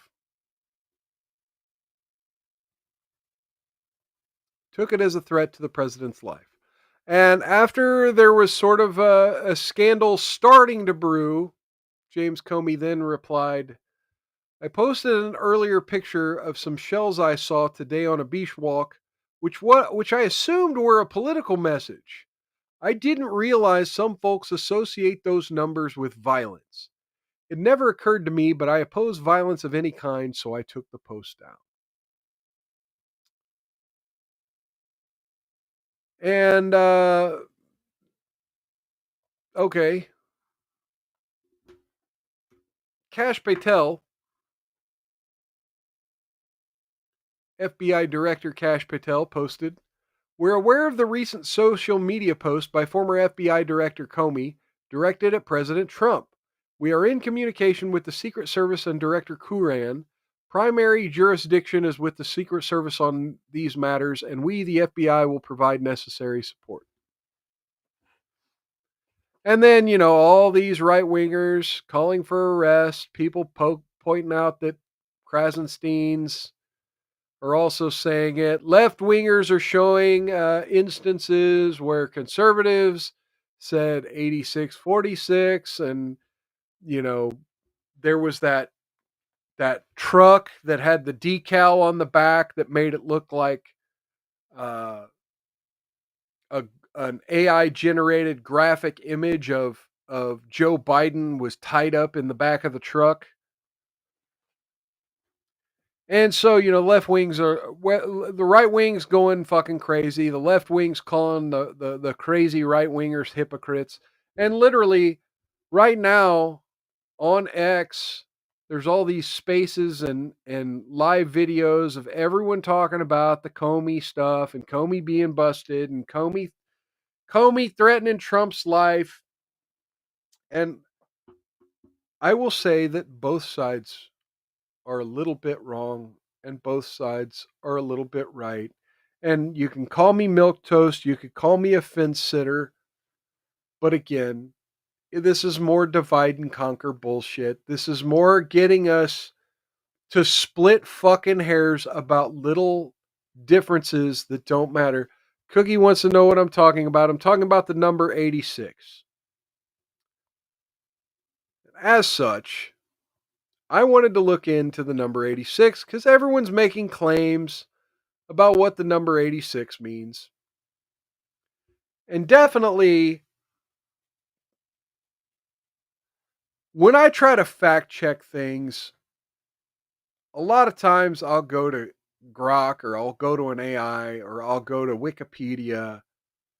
I don't like using Snopes, but I thought Snopes was sort of a good source for this, and I'll show you why here in a second. Go ahead and bring this up. The etymology of the term 86, and this was published March of 2009. So this was published before the current scandal, right? 86. Look, there are a lot of people saying that there were some food service origins. There are people saying that it originated in the mob. Cookie says, mild, show me and Rusty flirting. I have been. And the chat is literally on the screen at all times up in the upper right-hand corner. So if I skip a chat or two, it's still there. It's always there. It's embedded on my channel forever. So anyway, did the term 86 to get rid of someone or something enter the English language as part of a restaurant code? And that's something I've heard. I've heard that it was restaurants. I heard that it was bars. I heard that it was the mob. And I would say yes, yes, and yes. That it doesn't matter what the origin is. Because just like the word military or the word marriage can have multiple meanings or multiple understandings depending on the context, who you're talking to, and what you are talking about. Context is everything. And for conservatives who want to make arguments that we should have free speech because context should be everything, that censorship is bad and that censoring, different words and different parts of our language should be unacceptable because it should be our intent. It should be our meaning. To then get in such an uproar over the number 86 is a little disingenuous. A little. But let's go on into this a little bit. This is legend, so this could not be proven true or false. It's something thought of as legend here. One of the many oddball terms that's crept into the English language is the verbal short form of 86, meant to dismiss or quash, to bar entry or further service to, and to even kill. So it's all three. It's literally all three. While its uses have come to be widespread, one can say that bank your 86 scheme to have it underwrite the startup costs of your venture borrow 86 from the place or the mob boss and particularly troublesome competitor 86. The origin of this now omnibus term remains obscure. There's an Oxford English Dictionary. The first verifiable use of 86 in the refusal of service to sense dates back to a 1944 book about John Barrymore, a movie star of the 1920s, famous for his acting and infamous for drinking. There was a bar. Barrymore was known in that cubby as an 86, which means don't serve him. I saw some claims from Tim Pool that it meant 8 miles out and 6 feet under. I myself was in the restaurant business and it literally just meant gone. Out, gone. So like the reason why people are saying it meant like, oh yeah, we got to 86 the pulled pork or whatever. Well, yeah, because the pulled pork is gone. It's no longer on the menu. It literally just means gone. What does gone mean to you? Well, what does it mean if James Comey is saying 47 needs to be gone? I would say that depends on who's listening and why.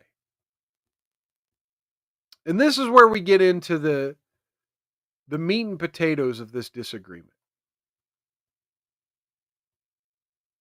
Let's see, I had 4 other links here as part of this conversation.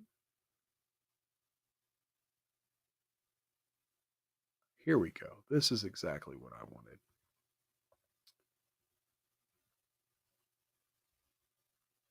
So a couple months back, Tim Walz had a town hall.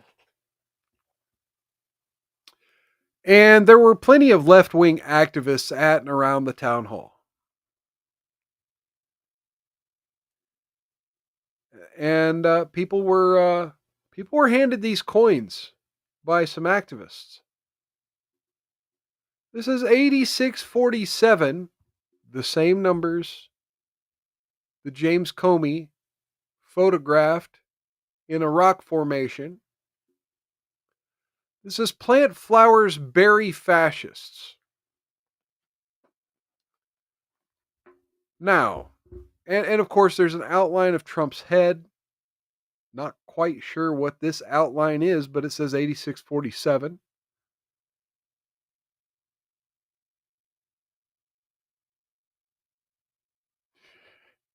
Rusty Rivers says, you seem fun. Cookie says, don't be like Higgins and Karen Reed's trial. Damn. I understood that reference. Anyway, bury fascists. And it has a picture of Trump, essentially saying Trump should be buried. And not buried like a professional wrestler that has to work the pre-card or whatever. No, this is just literally just buried. Like in the dirt, dead.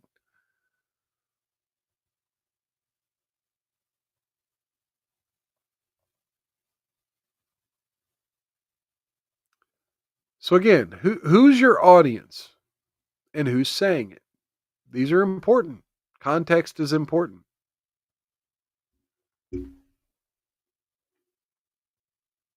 Context is very important. Now, there's been this claim, which I think is debunked by Comey's own statement. But there's been this claim, and here's from Diligent Denizen here, today, which was yesterday, yesterday, was exactly 8,647 days since the 9/11 attacks. Ain't that fucking weird?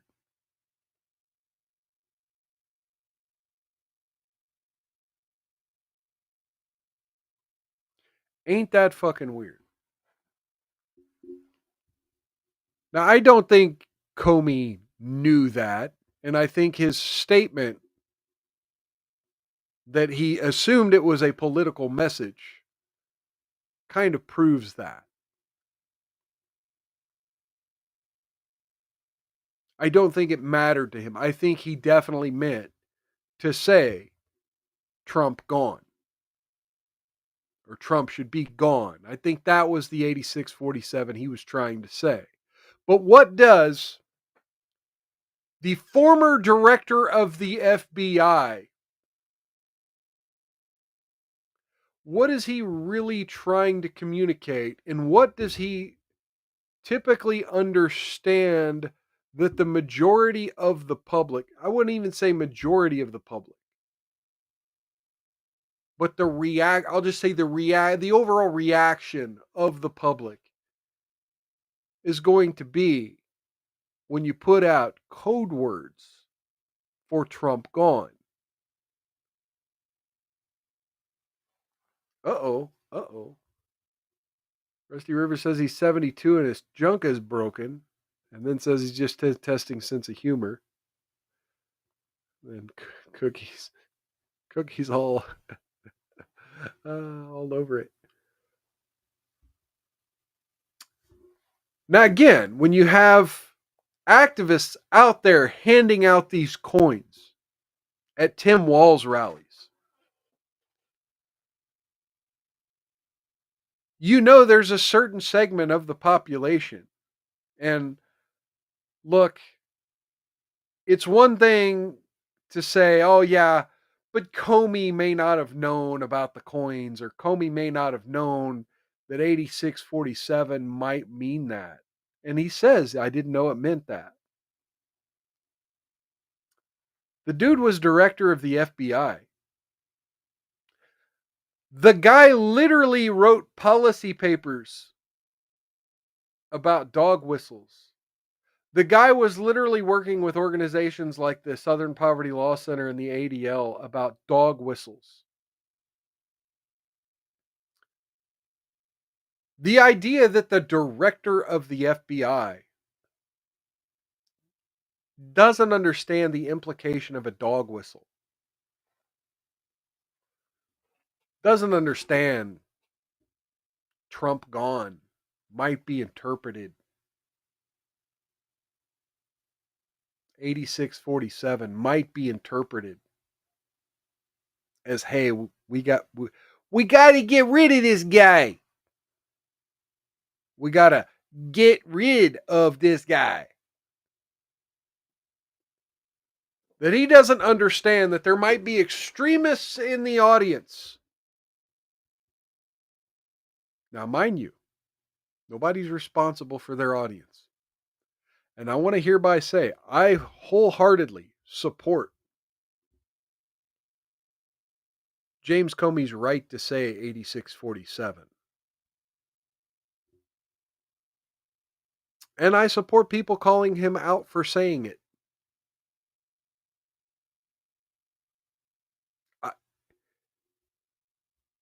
Ultimately, when I make a judgment call, this man knows what the fuck he's doing. And he's playing stupid because the outrage got too big. And he's trying to sell a book. Just like Jake Tapper was trying to sell a book. Just like everyone's trying to sell a fucking book. Just like I'm trying to sell my fucking live stream. Pardon my language, Cookie. But there's a reason why, even though there were Republicans who were making t-shirts that said 8646 and driving trucks that had a graphic of Joe Biden tied up, there's a difference. There's a false equivalence going on here when you call Republicans hypocrites, when you call conservative hypocrites, because neither James Comey nor Joe Robinette Biden had to survive this moment. No, that's a little bit old, that chart. That chart's a couple of months old. And if you want to really see something that said, take a look at what happened.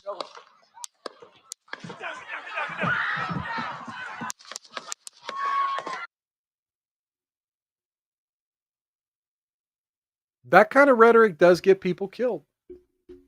It got people in that audience killed.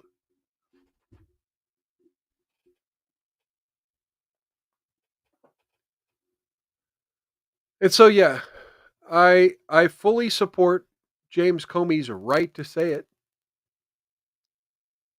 but he should know better.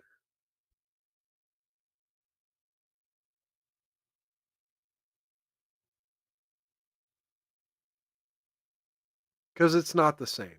It's not the same. It's a false equivalence. This here, let me do this. Actually, don't harass this person, but this here, good. It's kind of harder to see their name. This here, yeah, this is a false equivalence.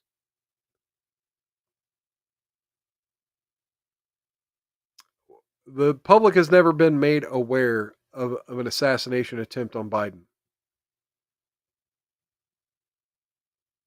If you tell me there were people just clamoring to point guns at him, that's one thing. I'll say I was wrong. But we know for sure that there have been at least 3 now attempts on Donald Trump's life. And so to say 8647 without context, without more context, then you got to kind of just take responsibility that someone else is going to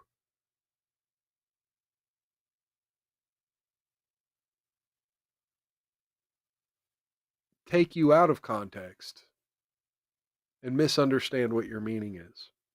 That's assuming you didn't mean take out the president. Cookie says men can cuss. Well, fuck you too then. All right, cool. No, I'm just kidding. Yes, these Democrats tried to unalive Trump. Yeah.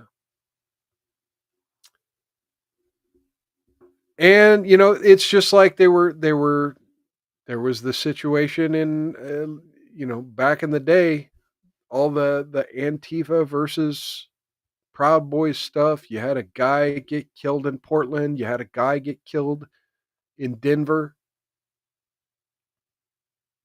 Again, when you have so many people saying murder fascists,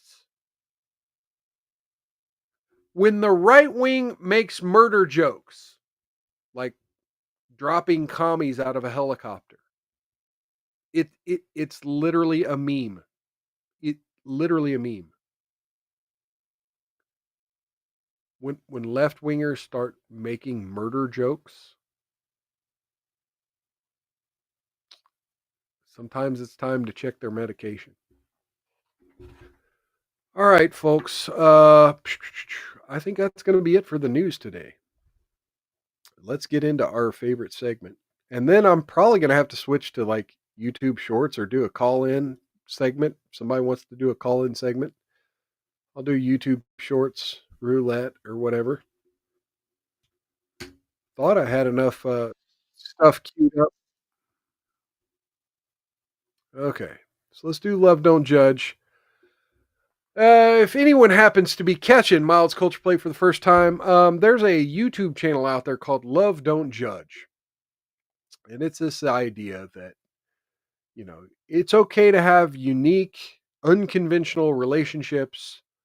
And when you put those kind of relationships online, you're going to attract a certain number of people who will unfairly comment on your relationship.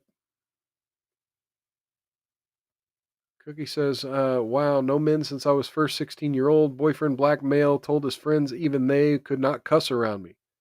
Well, fuck them. Anyway, so this YouTube channel, Love Don't Judge, we like to watch it here on Mild's Culture Plate. And we're like, you know, there's a reason this is a successful YouTube channel, this Love Don't Judge. And that's because you know you're doing something wrong. Most of these people, they know they're not necessarily wrong, but they're doing something provocative and they want to provoke an audience. And so we here at Mild's Culture Plate, our motto is outlast the haters, outlast haters. That's my motto. I always believe in outlasting haters. And so if your relationships are truly built on the love you claim it is, then the judgment doesn't matter. And that means you're not overcompensating. But the fact that these people have to go all over the internet and spread all their whatever kind of proves that they like being judged. Anyway, so this is a segment we call Love Does Admonish, and we're going to move on into it. I was finally able to look past his size. Oh, shit. Wrong tab. It's Lexi. This is Lexi. She fell in love with Kobe. We're in a mixed weight relationship, and people often think our relationship named after is the fake. basketball player. Most judgment we get is the fat jokes. How did you get her? You must be. Kobe was named after the basketball player, and he definitely looks like a helicopter crash. Be rich. She's only after you for your money. In the comments, they see her and else you need. They'll be like, "How?" It was like, "That's her boyfriend." I was expecting to see a tall, skinny, light-skinned dude. I feel like people believe that large people shouldn't be with nobody. Lost a bet. Honestly, it was just his size. That was the only thing that was stopping me from being with him. Excuse me. I'm trying to help you. Okay, it was just the size. So, like, there's not a lifestyle that's part of that, right? I'm Kobe. I'm Lexi. And we're in a mixed weight relationship. Excuse me. See, this is why I can't cook with you. We met each other through school. I posted on my Snapchat. I was like, I want a boy best friend. Jacoby slid up and he was like, I'll be your best friend. After 7 months I'll of be your being best friends, Oh, he was Jacoby liked me friend the first zoned. 7 months. Oh, bro was friend zoned and made it out of the friend zone. Look at that. Isn't high school crushes awesome? But I didn't want to give him the time of day. All of a sudden, it was like a light bulb just went on. Like, it was so quick. It was just like that. And I was like, Jacoby, I think I am in love with you. And then he thought I was playing, but I was for real. You made it out. Oh my God. Oh my God. Ladies out there, look in your friend zone. Look in your friend zone. Now, granted, I know it's a bunch of orbiters that aren't very attractive, but just look. Just literally just look at your orbiters. I don't know. Maybe I'm wrong here. Oh, and you just put the hot grease on me. Oh, I'm sorry. That's when we started being together. This is my first mixed weight relationship. Hot grease, bro. It's going pretty fantastic. I'm glad that I get a belt. found the man that I'm going to marry early in my life. If you don't want her to play with your tailbone, then get a belt. Your drawers shouldn't be hanging out your pants, bro. A bigger man has never held me back from dating or pursuing anyone. I'm the most confident big man in the world. Anytime I get an opportunity to take my shirt off, I'm taking it off. I'm just him. So I never got bullied or anything like that because of my size or anything of that nature. And if somebody did have something to say, Jacoby is Mr. Clap Back. Because if you start with him, he gonna finish it every time. That bacon good, ain't it? You don't like Fall it? apart too fast. That ain't got nothing to do with the taste. It tastes burnt. It tastes like bacon. Too crispy. Let's just have a silent breakfast. How about that? You can know my nerves. Sometimes we might actually really be getting on each other's nerves, but we might dial it down. It's not ever unintentional annoying. There's still some on your plate. I'll just give it to the dog. Jacoby was literally everything I was looking for in a man, and that's really what he used to combat me with. So let's see. Rich, hung. I mean, obviously, dude's tall, dude's big old boy. So yeah, 6'6". He's 6'6". Yep. Whenever I stand, I just want to be friends. He'd be like, "What do you want in a man?" And I would list it out. He says, "Okay, I check all the boxes. What is stopping you from being with me?" Honestly, it was just his size. That was the only thing that was stopping me from being with him.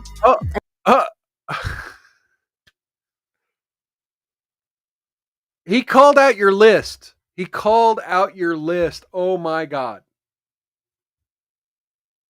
And you fell for it. Like you didn't make up some trait that he doesn't have. Because bro probably would have done the thing. Until that one day that everything just clicked. I guess after so long, you get used to looking at somebody, you don't really pay attention to their features and stuff no more. I just stopped seeing him so big. After we had got together, I just had my own personal TikTok. There was this relationship trend going around, and it was basically just pictures of you and your partner together. And so I posted it on my TikTok, and it blew up. I don't think there were too many negative comments. Yeah, honestly, when he's wearing a dress shirt or something, it doesn't look that freaky. It's when he wears these tight t-shirts. Or anything judgmental comments on that first video. But once we started posting consistently, that's whenever it brought more negative attention. We hit around 10,000 followers and started making my bro's his own from it. little king. That's when we started to feel the shift, kind of get more negative comments. You want to do that video I was telling you about the other day? It's that couple that was do a video. How we do the 50-50, yeah, but we do that and we just exaggerate everything. We exaggerate just say outrageous stuff while we go 50-50. Yeah, if you want to do that one. While we don't go 50-50 in our relationship. Say the relationship is really 90-10 and I do 90% of everything and you do 10% of everything. It's just supposed to be crazy stuff, ain't it? Yeah. Just to get an uproar. Yeah. I eat 90% of what she cooks. You don't want to kiss me for real? That's what you should have did. We love to push buttons and get on people's nerves because they already have something to say anyway. So we like to give them even more to say after you get off work. No kisses when you get off work. You gotta go make that money, I've been dude. judged online just because in the comments they see her and they'll see me, they'll be like, how they'll just say like little petty stuff like you'll rather be with me or I'm better than him. Like, why would you be with him? we just posted a video not too long ago. She came in to show me her hair, and she was like, "That's her boyfriend?" What? I was expecting to see a tall, skinny, light-skinned dude. The way they come off on social media. Hang on, I gotta pause it. How do y'all get through arguments? How do y'all keep the love alive? How do y'all stay in a relationship so long? What's the secret to a healthy relationship? How did you find love in our generation? Any relationship advice? Cookie, she was distracting me from the show. I mean, it is what it is. It is what it is. Women are a good distraction sometimes. I like having Cookie to distract me from things. I like little distractions, especially, Rusty Rivers,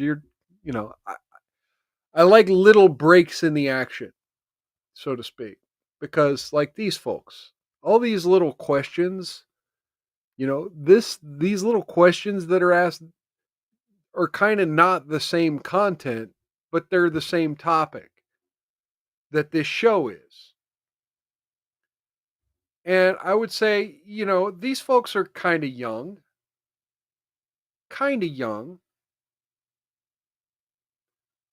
Cookie has a natural fro like Pam Grier. All right.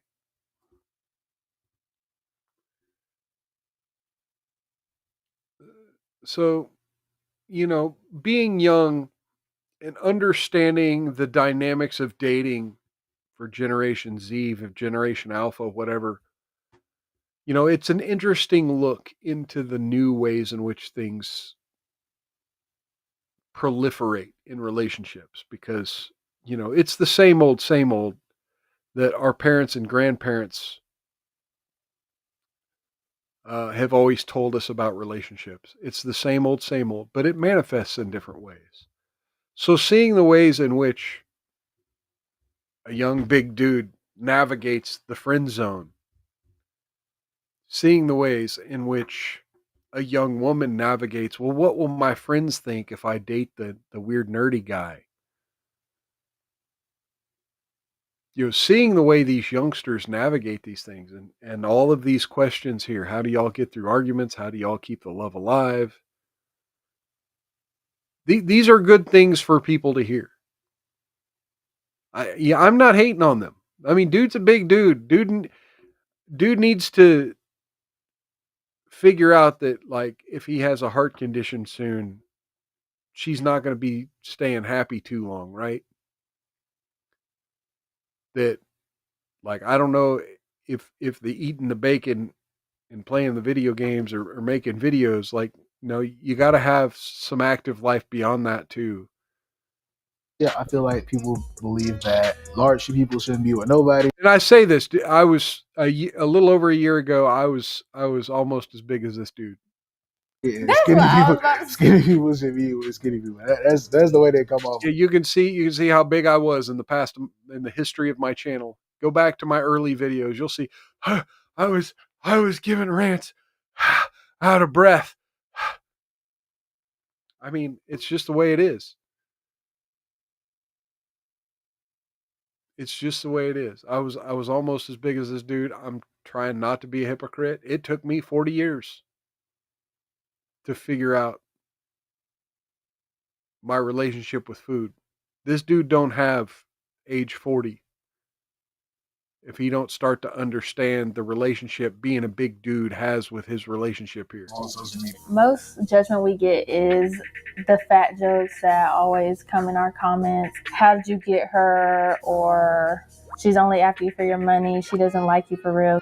What are you dating? Money. See, they never talk enough about money. I want to know what money he makes. Whoever don't throw the rock the farthest gotta date you. So you like the punishment. Prepare that big Goliath's next meal. How much they paying her? Again, they acting like he gotta have some money.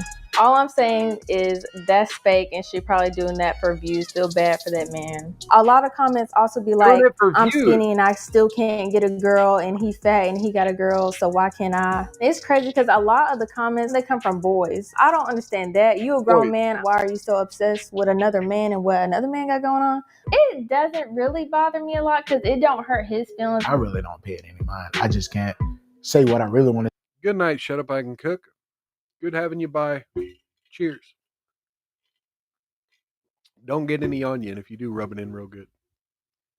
Say because of TikTok guidelines and stuff. Due to us getting all the hate with the trolling, that's what pushed us to make content. We realized the more people have something negative to say, the more comments we get, the more shares we get. That gets us more exposure, and it also will increase our revenue at the end of the month. We're not gonna have time to go to the gym. So do you want to do something here, like a little something?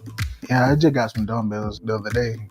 1, 2, 3. I love working out together. It's a fun activity when we're able to work out together. Keeping them shoulders going.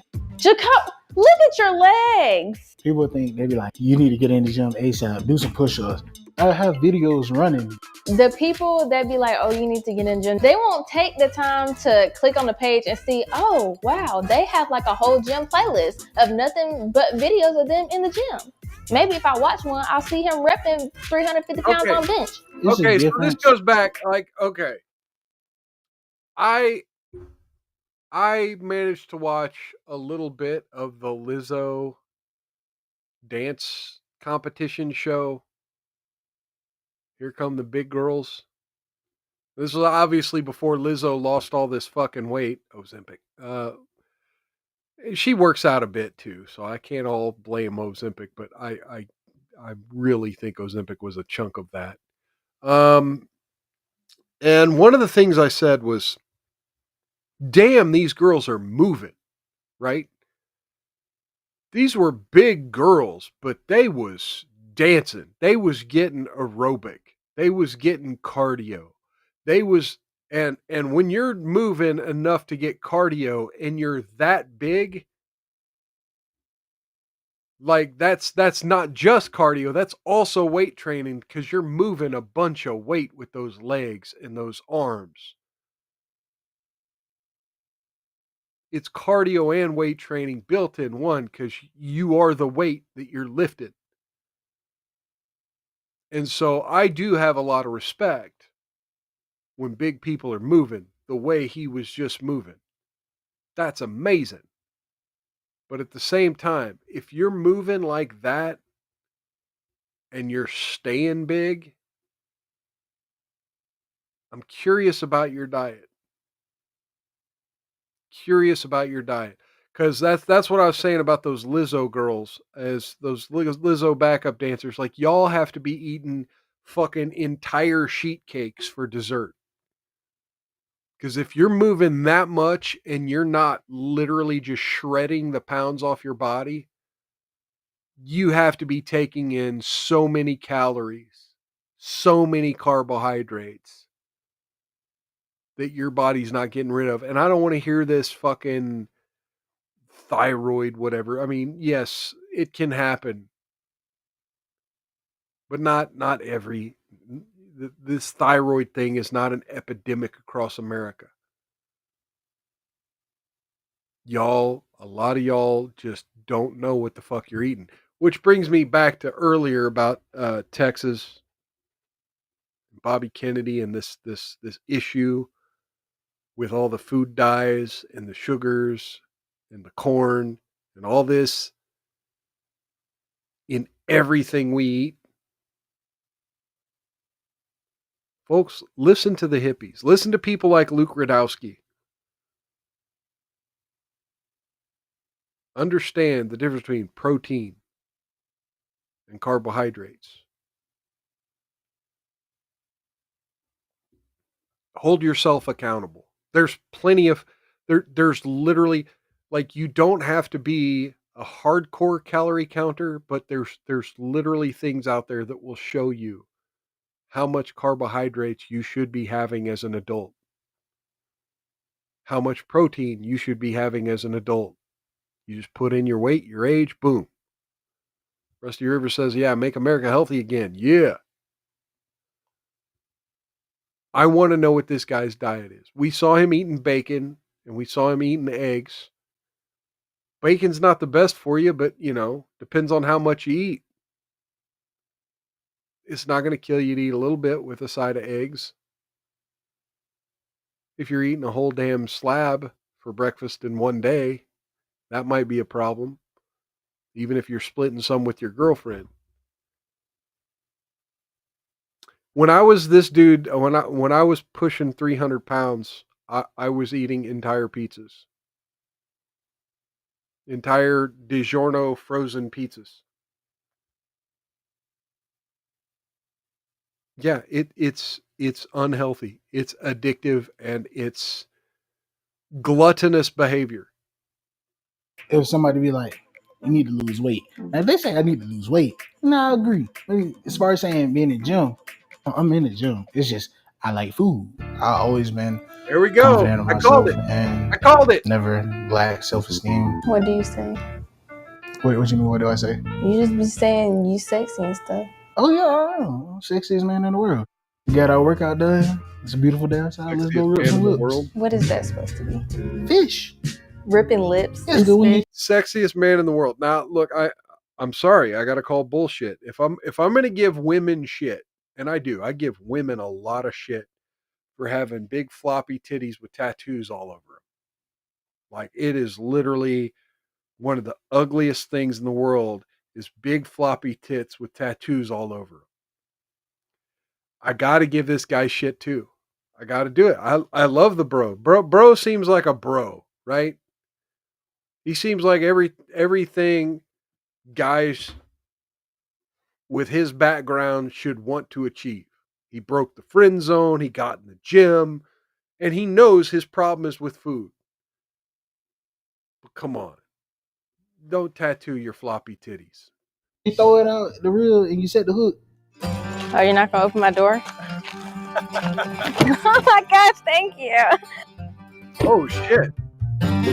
Red flag, red flag. You're not going to open my door. Oh, you're so pretty. And then she laughed. This is really a good little peaceful getaway when it's not too hot. Nobody out here bothering you. Turn your phone off if you want to. Good bonding time. Body positivity to me is not caring what people have to say. If you big, you go to the pool, take your shirt off. Don't be stunned what other people got to say. Jacoby is a great man. I love his personality. Not everybody can be as confident as him, especially as a bigger person. He carries so much confidence in himself. For all the people who judge mixed weight relationships, I feel like they're insecure, stupid. They like to project their own insecurities. Okay. This is where I got to push back. He says for all the people that judge mixed weight relationships. Legitimately, yeah. To some degree. I say that, and I'm kind of in one. But, here's the thing. Yeah, people are going to judge. People are going to judge. Why? Because, to some degree, it's like for bro to be that big and have that hot of a girlfriend. Yeah, it's a personality thing. It's a he takes care of her needs thing, right? It shouldn't be just about looks. But you know what people on the outside of your relationship are going to see? They're going to see the visual cues. And a lot of times in society, when we see a coupling, we see people together, we want to see that there's some sort of commonality, right? And so again, you've already mentioned you like food. She's fit, she's gorgeous, she's got, a decent size to her. She's not anorexic looking, but she's not big. Her diet is not, what was the term I used earlier? Gluttonous. Her diet is not gluttonous. Her lifestyle. Now, granted, I've seen y'all in the gym together now.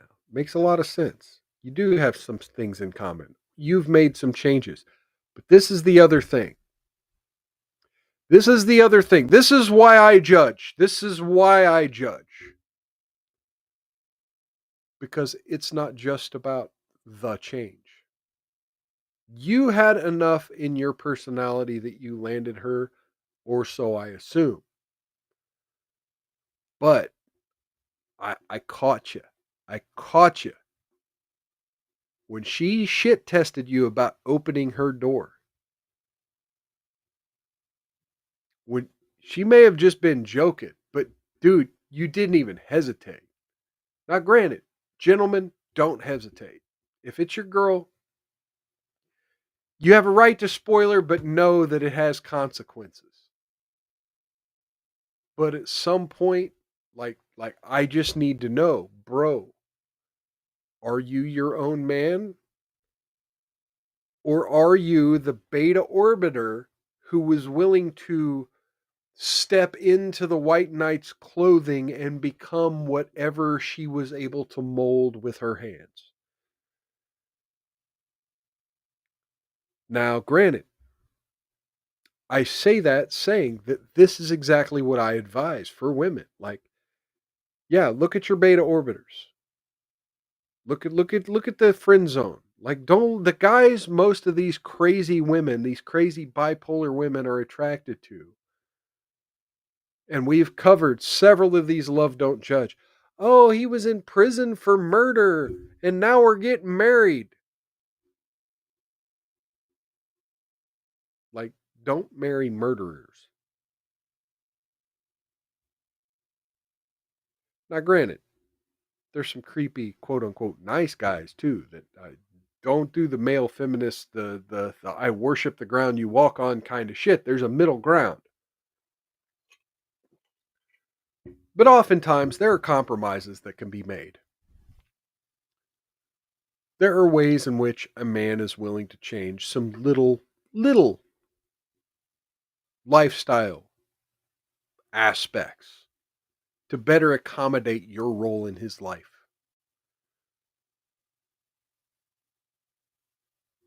Hey, there's lots of guys who are willing to make those changes. But don't be a fucking simp. Don't be a simp, gentlemen.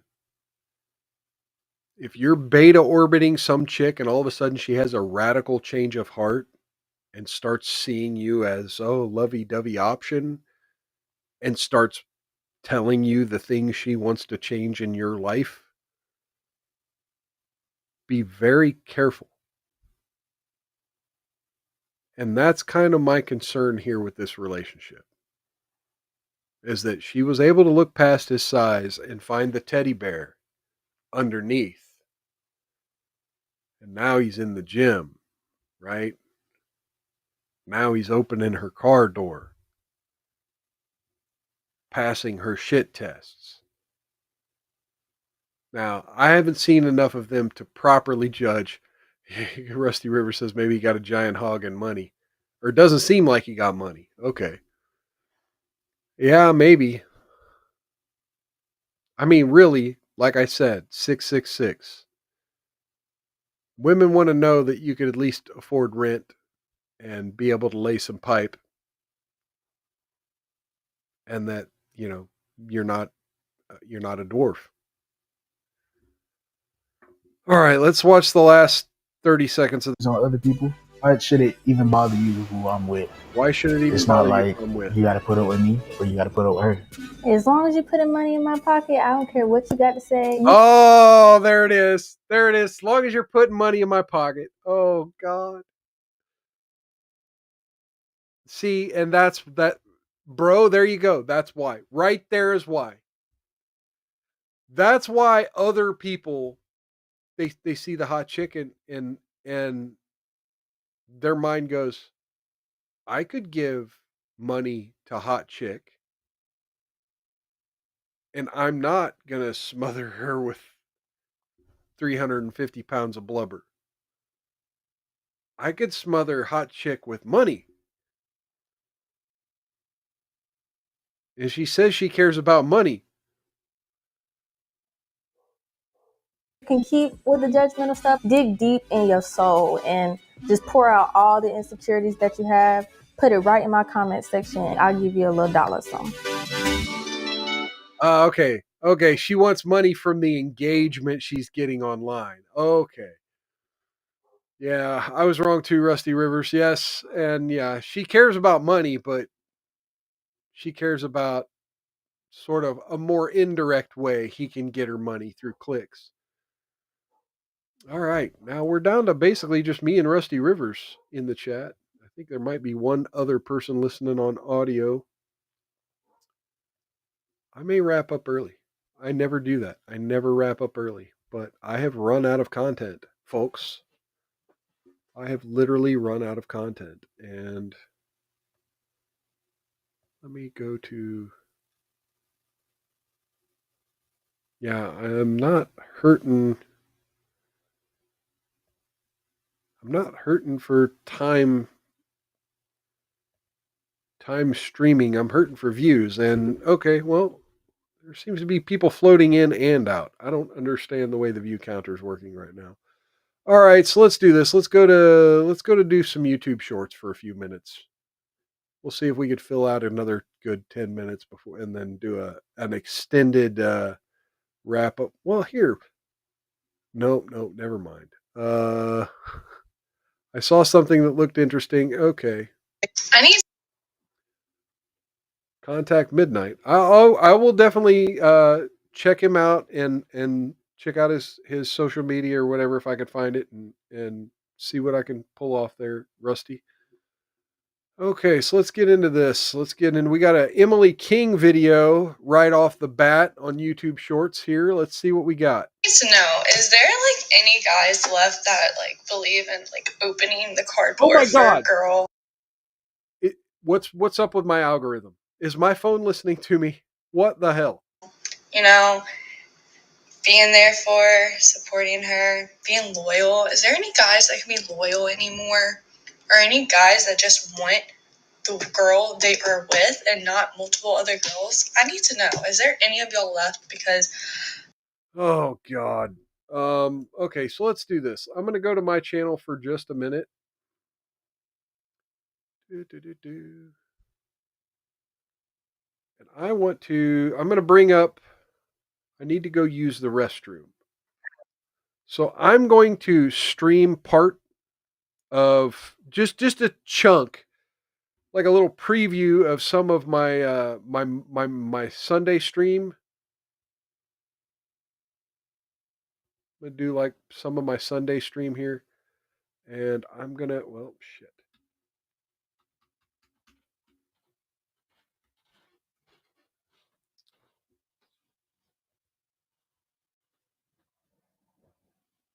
I'm gonna need to use the restroom, so I'm gonna bring up some of my Sunday stream here, and I'm gonna kind of restream some of it here for just a minute while I go hit the restroom real fast.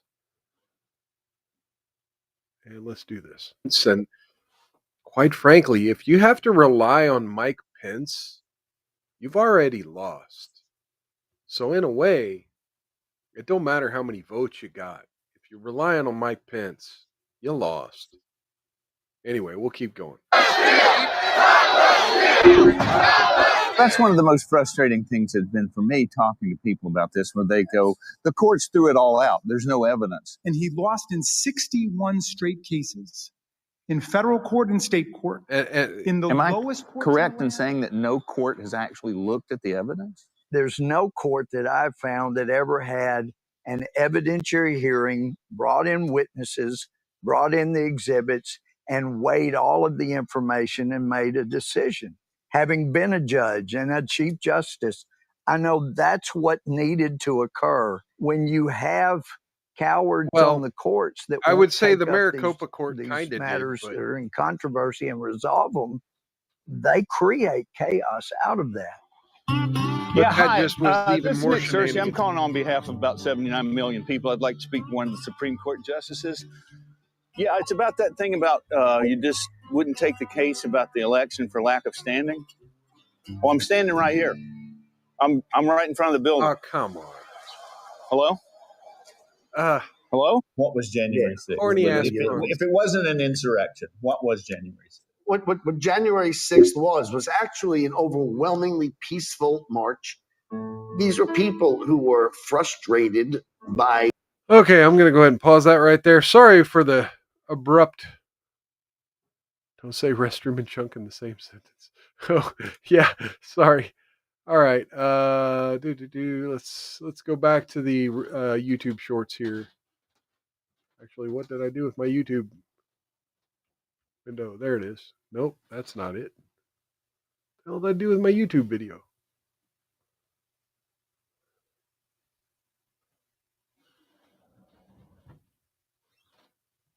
Ah, here we go. Too many tabs, too many tabs, too many windows open. My bad. Here we go. I cannot find them anywhere. Short answer is yes, these good men do exist. It's just that most of them are either married. Yeah, we just saw them. Yeah, you got to get them young. You literally have to get us young.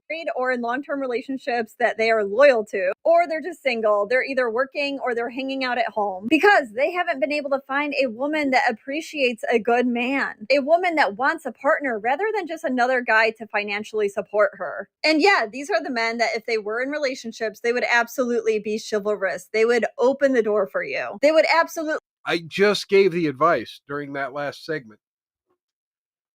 Ladies, check your beta orbiters. Check your friend zone. Check your friend zone. The dudes who will open doors for you, they're right there. They're in your friend zone. Let's go back. Like, this chick is not unattractive, right? Anyway. And that wants a partner rather than just another guy to financially support her. And yeah, these are the men that if they were in relationships, they would absolutely be chivalrous. They would open the door for you. They would absolutely be loyal because honestly, you're going to have a hard time convincing them to not be single. They're definitely not going to want to be double not single by having like more than one woman in his life. I need to know. Okay, so shout out to Emily W. King. She posts a lot of pro men stuff on all the shorts channels, whether it be YouTube shorts or Facebook reels or whatever. She posts a lot of good content. I really like her takes. I mean, they're kind of basic pro men takes, but she seems to get it, whereas a lot of online female influencers don't tend to get it. Anyway, if I died. I hate these pope. So my dad, I called him. Okay, we got some Joe Rogan clips here. And then someone doing woodworking over it. But okay, so called his dad. And I was like, Dad, look, I'm sorry. You know, I got thrown out of school. I hit somebody in the head with a chair. And my dad was like, well, oh, shit. You didn't get thrown out of school yet. And I'm like, well, I did. He's like, I'm going to come down there. I'm going to negotiate.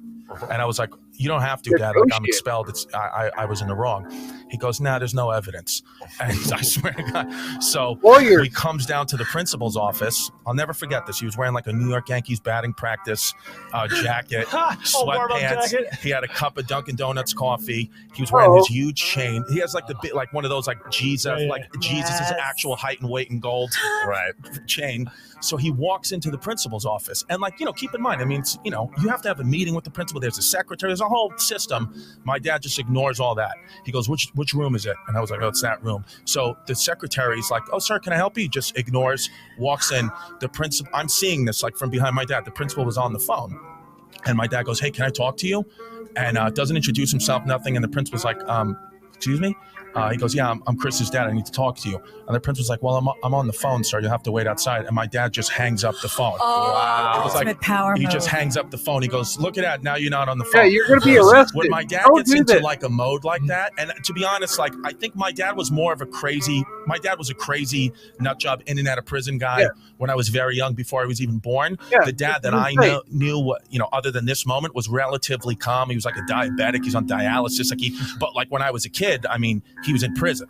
So, you know, the principal didn't know who he was dealing with. You know, you think you're dealing with like, you know, private school kids, parents, they're very respectable. But my dad's just not that guy. So my dad was like, we got a situation, you know, you can't throw my kid out of school. He's like, I can't let it happen. And the principal's like, well, he hit somebody in the head with a chair. So you have to, you know, unfortunately he's expelled. Oh, Rusty, fucking, oh man, you done you done hit me in the heart with a bullseye right there, dude. Chicks have lost a lot of that pussy power due to the alphabet gang. Yeah, I mean, I'm telling you, there's, I in my adult life, I've had a certain segment of my life where I've spent a lot of time dating, right? And yeah, I can't tell you how many women I've just no, because I could tell they were insane about the alphabet stuff. My dad's like, there's got to be another way. And the principal's like, sir, there's really no other way. It's almost like, they've done us a favor with the alphabet stuff, because that's, you kind of almost tell, like, the people who are overly focused on that shit, definitely dark triad stuff going on. Truly, there's no other way. And my dad's like, let's think of another way. He's like, I came all the way here from Staten Island. Let's think of another way. And then the principal just, again, is getting frustrated himself now, as I would. I understand.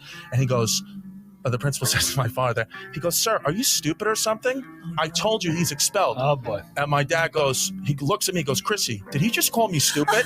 Anytime he called me by my girl name, I knew it was getting real. When he called me Chrissy, it was like, okay. So he told me to lock the door. So my dad, I called him. Yeah, genuinely, like, arrested. Rusty River says men need to be men again. Yeah.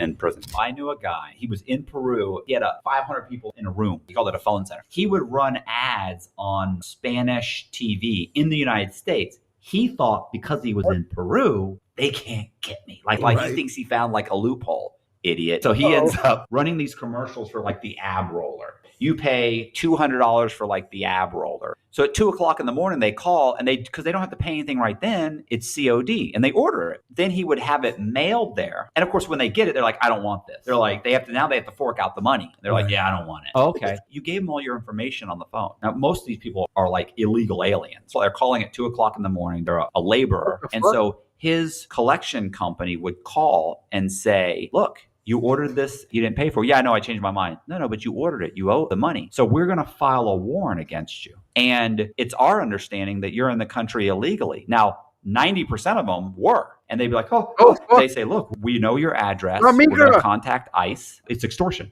Right. So it falls under the extortion laws. You can't threaten someone with arrest. Like he'd say, we've already filed the warrant. So now you owe $500 to get the warrant quashed, plus the $200 for the ab roller. And so they're like, they're terrified. Then they have them immediately go and put money here and wire money here and go to Western Union. I mean, they got these people terrified.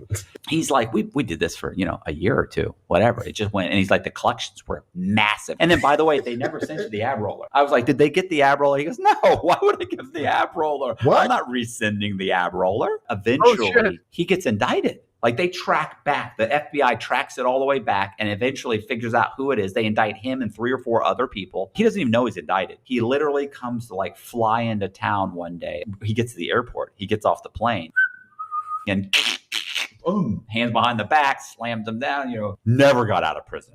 And Rusty River says internet fatigue will be trending soon. Ooh, that's a good thought. Expand a little bit on what you mean by internet fatigue. Now, to me, yes, it's this shit. It's the clickbaity shit. It's the race war shit. It's all of the things that social media has split us up into. And again, I want to be clear. When I've been doom and gloom throughout this entire program about the future of this channel, let me go solo here. Let me get rid of this stuff off the screen. When I've been doom and gloom about the future of this channel during this show, understand it's not doom and gloom for me in my life. Like I got a little taste of Rumble money and like I want to figure out how to make this work. Otherwise, I've got like 7 other fucking hobbies that fulfill my life so much. And I wish I had so much more time to do some of my crafting, some of my painting, some of my music, some of my riding roller coasters, some of my traveling. And to be honest, I would have so much more time to do that if I didn't feel a little obligated to do the show. Now, having said all that, I love doing this show. I really do. I really love doing this show. It's my way to interact with the news, the politics, and with great members of the audience like Rusty Rivers. So, yeah, it's definitely a bittersweet thing where, you know, on the one hand, it's an obligation. It's a routine that I've gotten myself into, and I want to keep up the routine.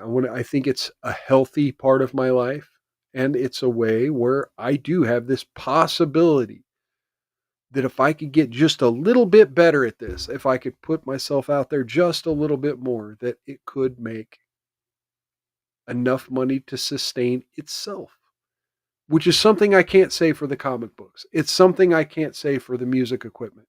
It's something I can't say for the travel and the roller coasters. Those hobbies don't pay for themselves. And so, yeah, it was a little intoxicating to have a month where this channel did something for me. And I was really broken when I was 4 watch hours. I think it was like 7 or 8 actually watch hours.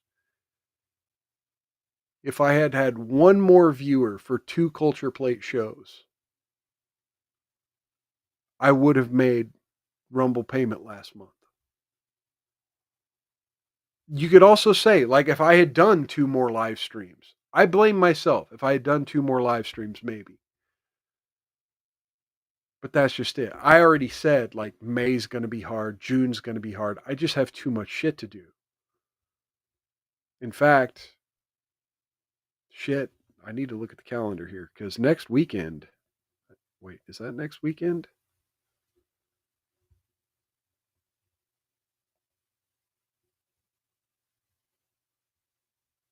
Yeah, next weekend is Memorial Day weekend. I may have to stream on Thursday. Because, yeah, I'm going to have to go out of town. I may have to move my streams up a day and stream gaming stuff on Wednesday and the Culture Plate on Thursday. So I will definitely put out an announcement for that. Thank you, Rusty Rivers. I appreciate it. I definitely try. I mean, it's not always good. Look, I understand there's been times when, like, just the content has not been there. Or I had a bad day and the content hasn't been there. And so, yeah, I've had some bad shows in the past, but most of the time I do put a lot of effort in at least trying to pick topics that I know a little bit about, that I can rant a little bit on.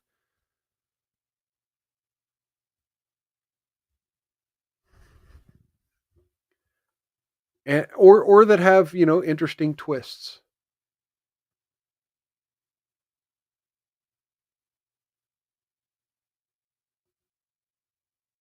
What's up with Steak and Shake and Bitcoin and beef tallow? I don't understand it. Anyway. So, yeah, we're approaching the last couple minutes of the show. So I will take this moment to say, look, if anyone out there, if you found me through my ad on X that I shelled out a good chunk of money for today, if you found me through my ad on X, please let me know down in the comment section. Also, if you're catching me on demand, if you're catching me audio only and you have a chance to come back by and click that thumbs up button, if you have a chance to say hi to me in the comment section, please do. It's always good to know that I have an audience, and if there's a certain type of content you want, I would like to do guests. I would like to do call-in segments. I definitely want to keep the content of this program diverse. I've kind of fallen into this social media, internet marketing. I've seen you on Frog Show. Picture partners wisely. You have a good show. I'm definitely trying. Internet fatigue. Yes. There's the this internet fatigue of, yes, I'm always getting clickbaity stuff. I'm always talking about the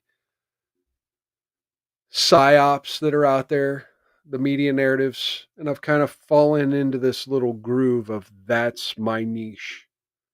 But I want to make sure that just because that's my niche, that's why on my Rumble exclusive streams, I definitely try to do more philosophical topics, or I try to do documentary movie watching. I try to keep things diverse, keep things moving.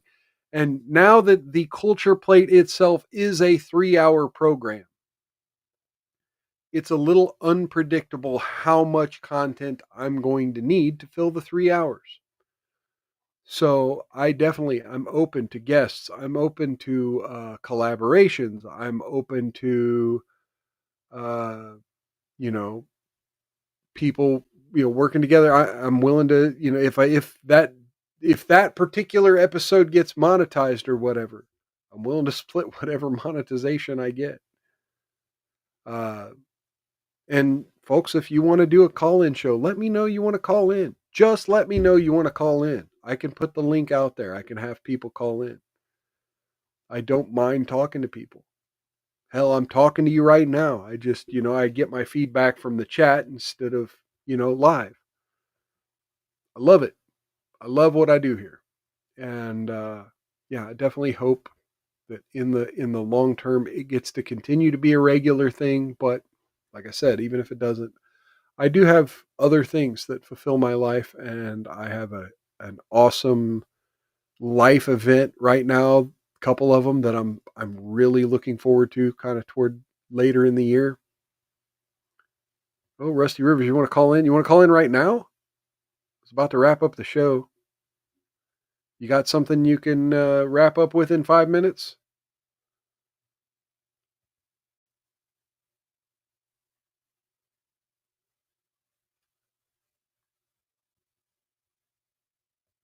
Here's what I'll do. I'm going to take the chat off the screen for a moment. Take the chat off the screen.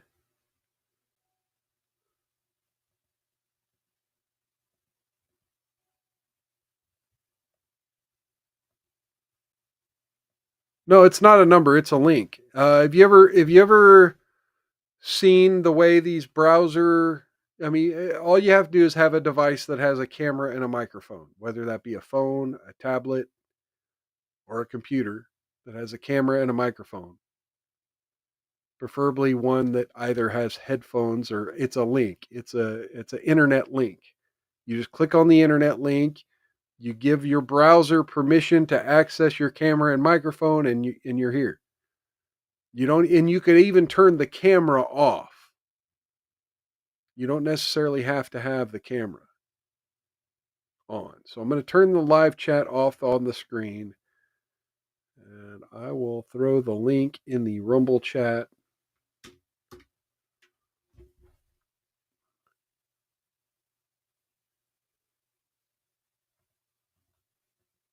And we'll see if Rusty Rivers calls in or someone else.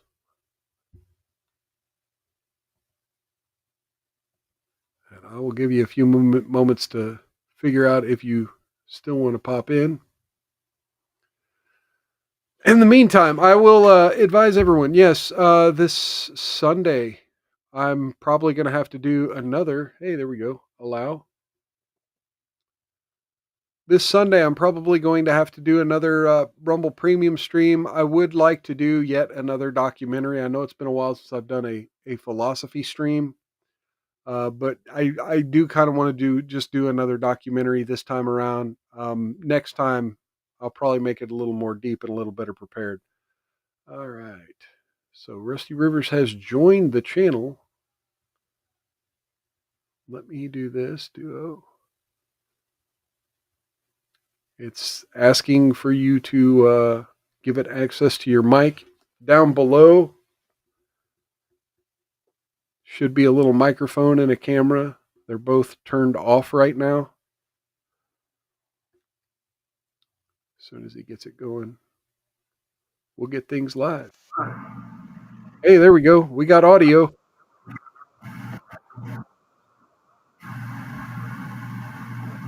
Hello. Yes, you're live on Miles Culture Plate. All right, awesome. Can y'all hear me? Yeah, you're good to go.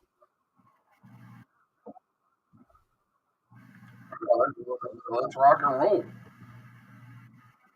Yeah. What?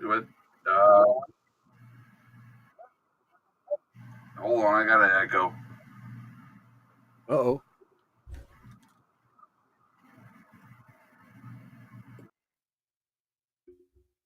Okay, well, while he gets his browser, his other instance of Rumble closed. Yeah, that's the other thing. Yeah, if you're when kind of a rule of thumb, if you're going to call into radio or program, try to just pause or mute the thing you were originally listening to and listen through the communication device.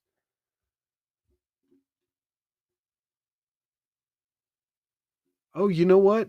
Oh my God. I didn't even cover the Ben and Jerry dude getting arrested. I had all kinds of, what did I do? I've been wasting so much time on the show. You know what? We're going long, folks. I meant to cover why didn't I have the links ready for the RFK stuff? Oh my God. I had RFK stuff. I had the old lady falling asleep in Congress. Damn it.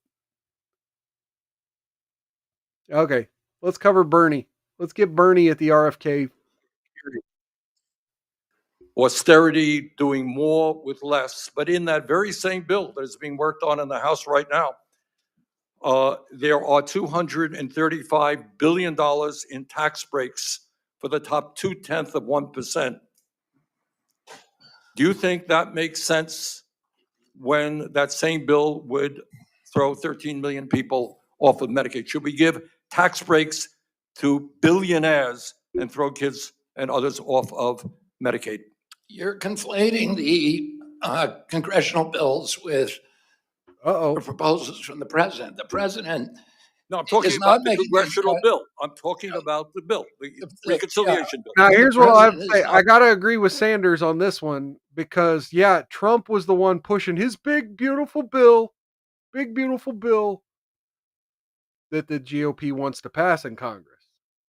Trying to do tax cuts for billionaires. He's trying to have no tax on tips and no tax for 200 and Okay, well now this is true too. Like he's not necessarily trying to tax cut billionaires. He's trying to cut the overtime tax and the tips tax. $35 billion by how many people, how many billionaires do you know that are making overtime or making any part of the $235 billion. Look, it's a big bill. There are a lot of provisions in it.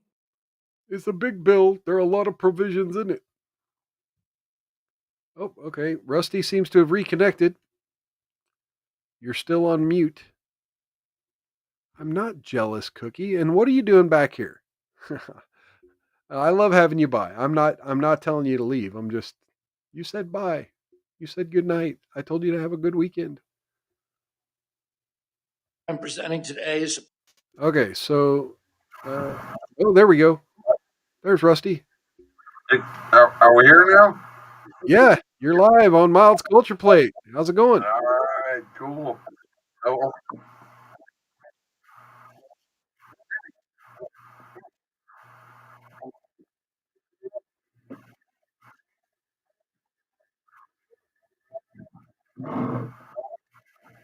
So, first of all, I got a 10-second echo here or delay. But do you still have your Rumble, your browser playing the stream, or are you hearing me on a delay? Because you should be able to hear me through Rumble Studio in the browser. All right, we good now? Yeah, I think so. I mean, I can hear you just fine. Yeah. Yeah, that sounded better. All right. Well, first of all, I want to say,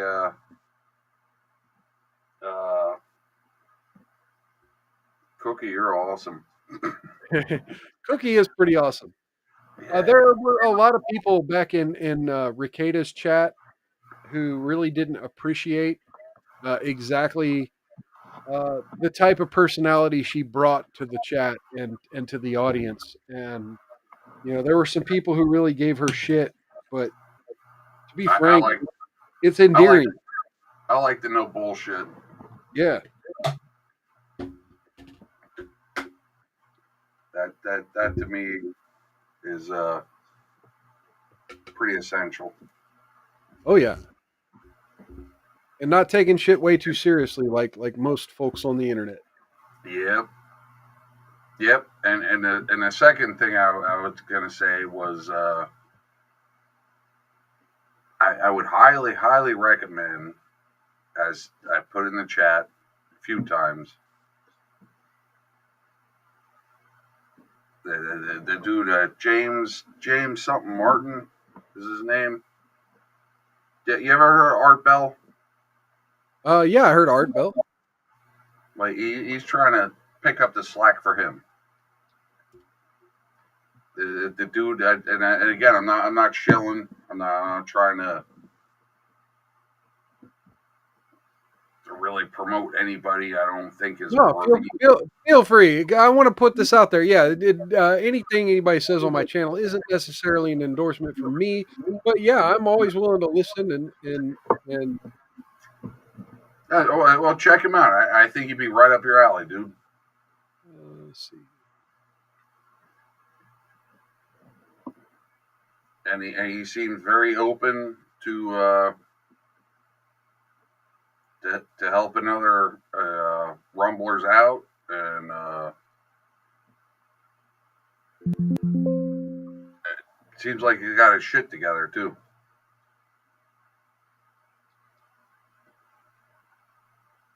All right. Yeah, I'm following him now. Yeah, Midnight in the Mountains by James Martin. Yeah, I'm following him now, and I'm gonna probably check out some of his stuff later tonight. Yeah, if you can get into contact with him, bring my I guess screen name up or whatever the hell it is. Oh, Cookie saying your voice is sexy. Cookie saying your voice is sexy and wants to know what state you're in. The United States. Yes, the United one. Yeah. I'm in Pennsylvania. Oh yeah. All right. Well, I'm glad to know that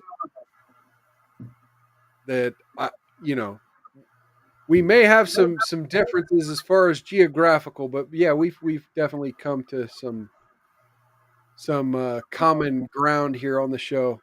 Good to know I have some East Coast folks that aren't offended by some of my East Coast humor. I love your show. You're one of my favorites. Thank you. So when you're talking about shutting it down or whatever the hell you're saying, or getting down on yourself, man, don't do it, man. For me, don't do it. Again, it's not as much up to me. It's in it, and I wouldn't shut it down. I would scale way back to where it wouldn't be a regularly scheduled program. It would be more of a, hey, I'm going live, boom. Instead of being used to me being on every Friday, it would just be like, hey, I've got a couple hours, I'm going to go stream, kind of thing. Because quite frankly, it's summertime's coming up. There's a lot of other things I could be doing, and if this hobby isn't paying for itself, I mean, again, it's not necessarily a down thing. It's a, hey, if people. Now, again, I love you. I love Cookie. I love a lot of the audience that I've had. Sanglant comes by all the time. I know I've seen Neurodivergent one in the chat every once in a blue moon. The people who do show up are awesome, and I'm not trying to denigrate all of y'all. It's just quite not enough numbers to move the needle on making this thing pay for itself. And I think we can get more than numbers up for you. I know I appreciate the effort, and yeah, I'm willing to try. I'm giving it a good effort. I spent a nice chunk of money today on ads on X and some super chats to some bigger creators with my link. And yeah, you've kind of seen the numbers in the top corner of the screen here tonight, and it's been decent. It's been decent tonight. I'm not going to say it's been poor. It's been decent tonight. We've had pretty good numbers for what we've done. It's kind of trailed off in the last 45 minutes, and I think that might be. I think is Cool Frog doing his Friday night thing now. And then we've got some other bigger creators and some people I overlap with in audience that have been on. Well, that's some of the problem I think you have too, is if you're going up against, like just for instance, tonight when you started, you're going up against the old salty cracker. Oh, I didn't even know. He's pretty big on the Rumble. And he does the regular thing on Fridays. See, I don't even know Salty's normal schedule. But yeah, there were some other big creators I was trying to avoid by not doing some other nights of the week, Tuesday and Sunday. But yeah, you might be right. I'm just saying, a lot of people that I know would listen to you are over there. All right. Or were over there. So the scheduling thing, I think if you can fill time slots, and I can't even give you specifics, but there's a lot of places in there where if you could get to those places where people are bored and people are looking for the commentary that you have. Oh yeah, I know there's an audience out there. Again, the issue is just getting the word out and getting in front of enough people. And like I said, so far the app. No, they have to find you also. Yeah. Which is a word of mouth, basically, on the internet.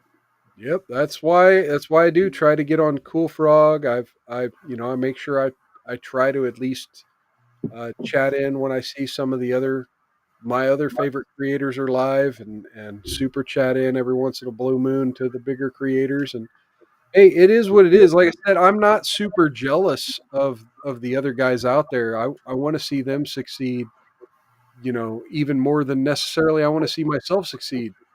It's just, yeah, if they've got the audience, I'll throw my word out there, and if the audience don't follow me back here, it is what it is, and that's just the reality of the fickle nature of the internet.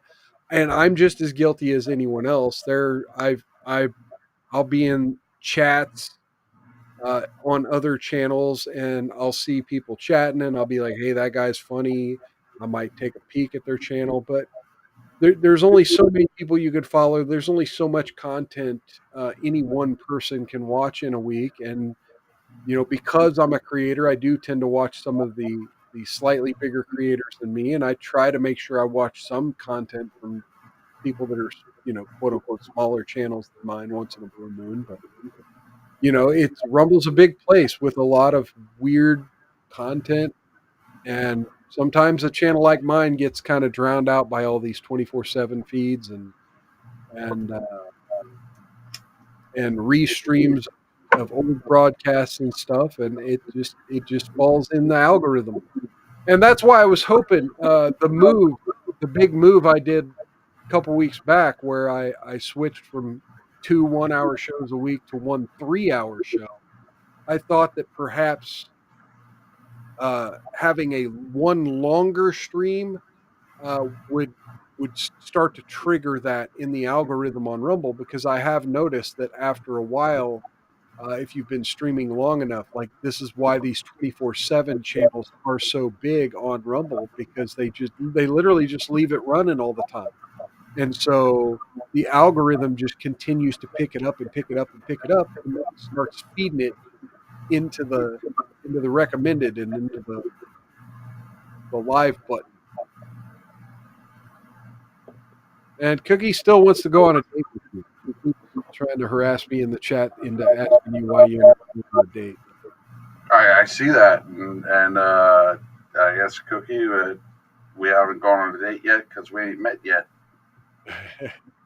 So see, Cookie, you gotta go to Pennsylvania. Yeah, I'll meet you halfway, wherever you're at. You haven't told me where you're at yet. Okay, Cookie, you got to go to Jersey.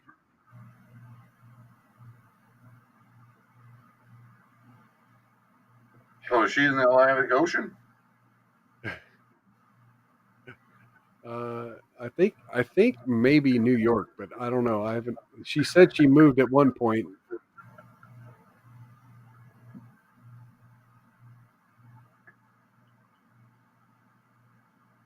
Oh, wait a minute. She says, "Wait a minute, a minute." I don't know if I have a minute, Cookie. But anyway, I appreciate you taking my phone call. Hey, and I definitely appreciate the advice and the places you've pointed me to, and I'm trying to look at all those things, and I do want to keep this thing going as long as I possibly can. But I do think that's a solid spot, especially with the gaming stuff. He does a lot of gaming stuff with some of the bigger names on Rumble. Mm-hmm. And he doesn't have like a gigantic, huge audience yet. Yeah. So it's like ground floor. But he also does like he just started in April, sort of monthly art belt type of thing. And he's a good dude. Well, heck yeah. I've talked to him. He's solid, and he knows his shit. Yeah, that's all we can do is try to support each other as much as possible, and that's kind of one of the beautiful things I've seen on Rumble, especially like with Cool Frog's channel. There are a lot of people who, it's like let's just work together. Let's jump on each other's channel, and I throw the invite out every once in a while that if anyone wants to come on here, Rusty, you're on here now. He was on here about a month ago, and I'm always willing to collaborate and have conversations on how we all can improve the quality of Rumble and make each other's algorithms a little bit better. And yeah, man, I really appreciate the support you've given me throughout all this time. I think you got one of the better shows on the internet on Rumble. Anyway, I definitely make an attempt. Every chance I get, I watch it. Well, I appreciate it, and I don't do that with everybody. You know what I mean? But it's always entertaining, and the interactivity with the chat and everything, I think is a key component. And as you get bigger, that will lessen, I'm sure.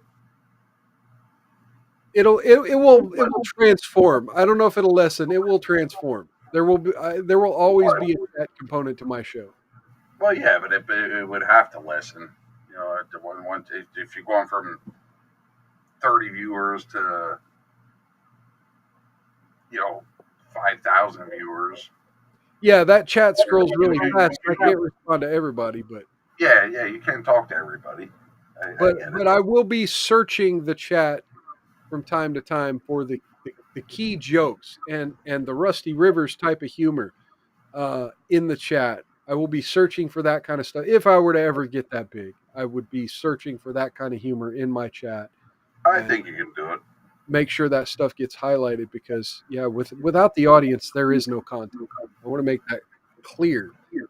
Without the audience, doing this makes no sense because I could just read the news on the toilet and not have friendly people to interact with, and not to mention I interact with a lot of people on a daily basis who are absorbed by mainstream media or absorbed by leftist narratives, and it's hard for me to meet people in the conservative space in my communities. So being able to at least have an echo chamber on the internet, so to speak, even though I'm against echo chambers, having just a little bit of a community I could be a part of, whether that's collectivism or not, We do have a couple new follows on the channel. Cheers to Barb K. And Cookie wants to know your favorite meal.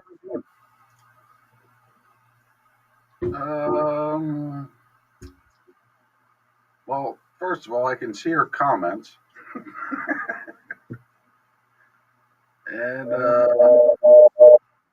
Cookie, just anything basically with fried chicken in it. Okay, fried chicken. There you go. I'm a pretty big fan of the chicken, like either in a salad or a wrap. Yep. As long as it's seasoned right. Yeah. But also, Cookie, yeah, anything you can fry with chicken or also, Cookie, you can never go wrong by making a man a good steak if you know how to make a steak right. And we're not talking about no crappy flank steak.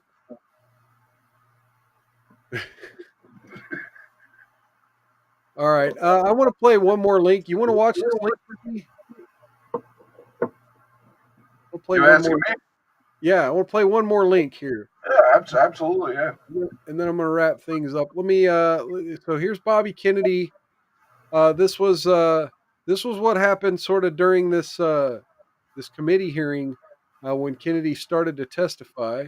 Supports these goals and reflects.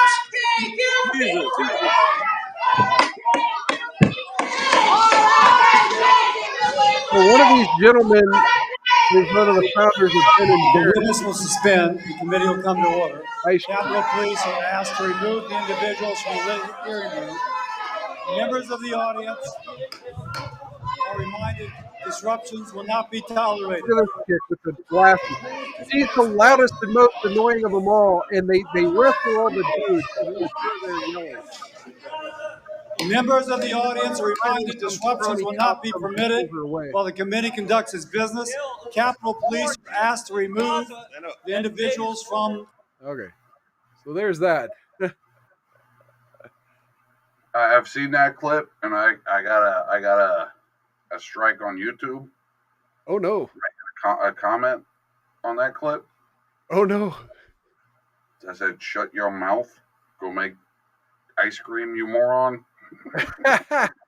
You got a strike for that? A content warning? Like a dangerous content? Yes. Yeah. Oh dear Lord. Yeah. See, that's why I thought it was an innocent comment. No, but hey, we got Sanglant 86 in the chat. Oh my God, good seeing you, Sanglant. That's a good dude. Yeah, Sanglant's good. Cheers and welcome, Sanglant. Let's do the wrong tone. Got to give the wrong tone sound for Sanglant here. You're talking to my guy all wrong. It's the wrong tone. Do it again. I'll stab you in the face with a soldering iron. All right. Well, Rusty Rivers has been good. Finally, talking to you voice to voice, and I'm going to go ahead and start wrapping up. Cookie says she's black. Yeah, I know she's black. I think a lot of people know you're black, Cookie, but you know it don't matter. We love you anyway. And I'm white, so you're goddamn right. All right. On that note, I'll go ahead and start winding down, folks. Please take a minute, click that thumbs up, follow me, all the social media down in the description. Click that follow button if you're new here, and consider becoming a Rumble Premium member. Share me off platform, watch a second video, do all that stuff. Until next time, folks. Mild sucks. Why are you saying I suck, Cookie? You are fake news. All right. So yeah, again, the culture plate will probably have to be next Thursday. I know I just changed the schedule and now I'm moving things around already. But yeah, culture plate will probably be next Thursday, 6 p.m. Central, same bat time, same bat channel. Yeah, till next time, folks. Take care of yourselves. Take care of one another. Outlast those haters. Don't get any on you. And if you do, rub that shit in real good. Catch you next time on Miles Culture Plate, folks.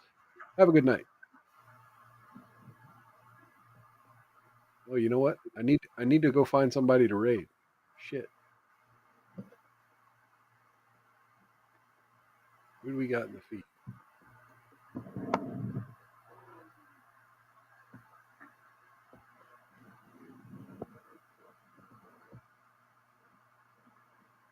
Third Railify. I think I'm gonna raid Third Railify. Here we go.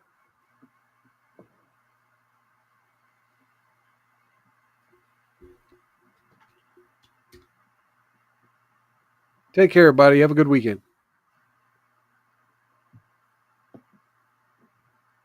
Night, y'all.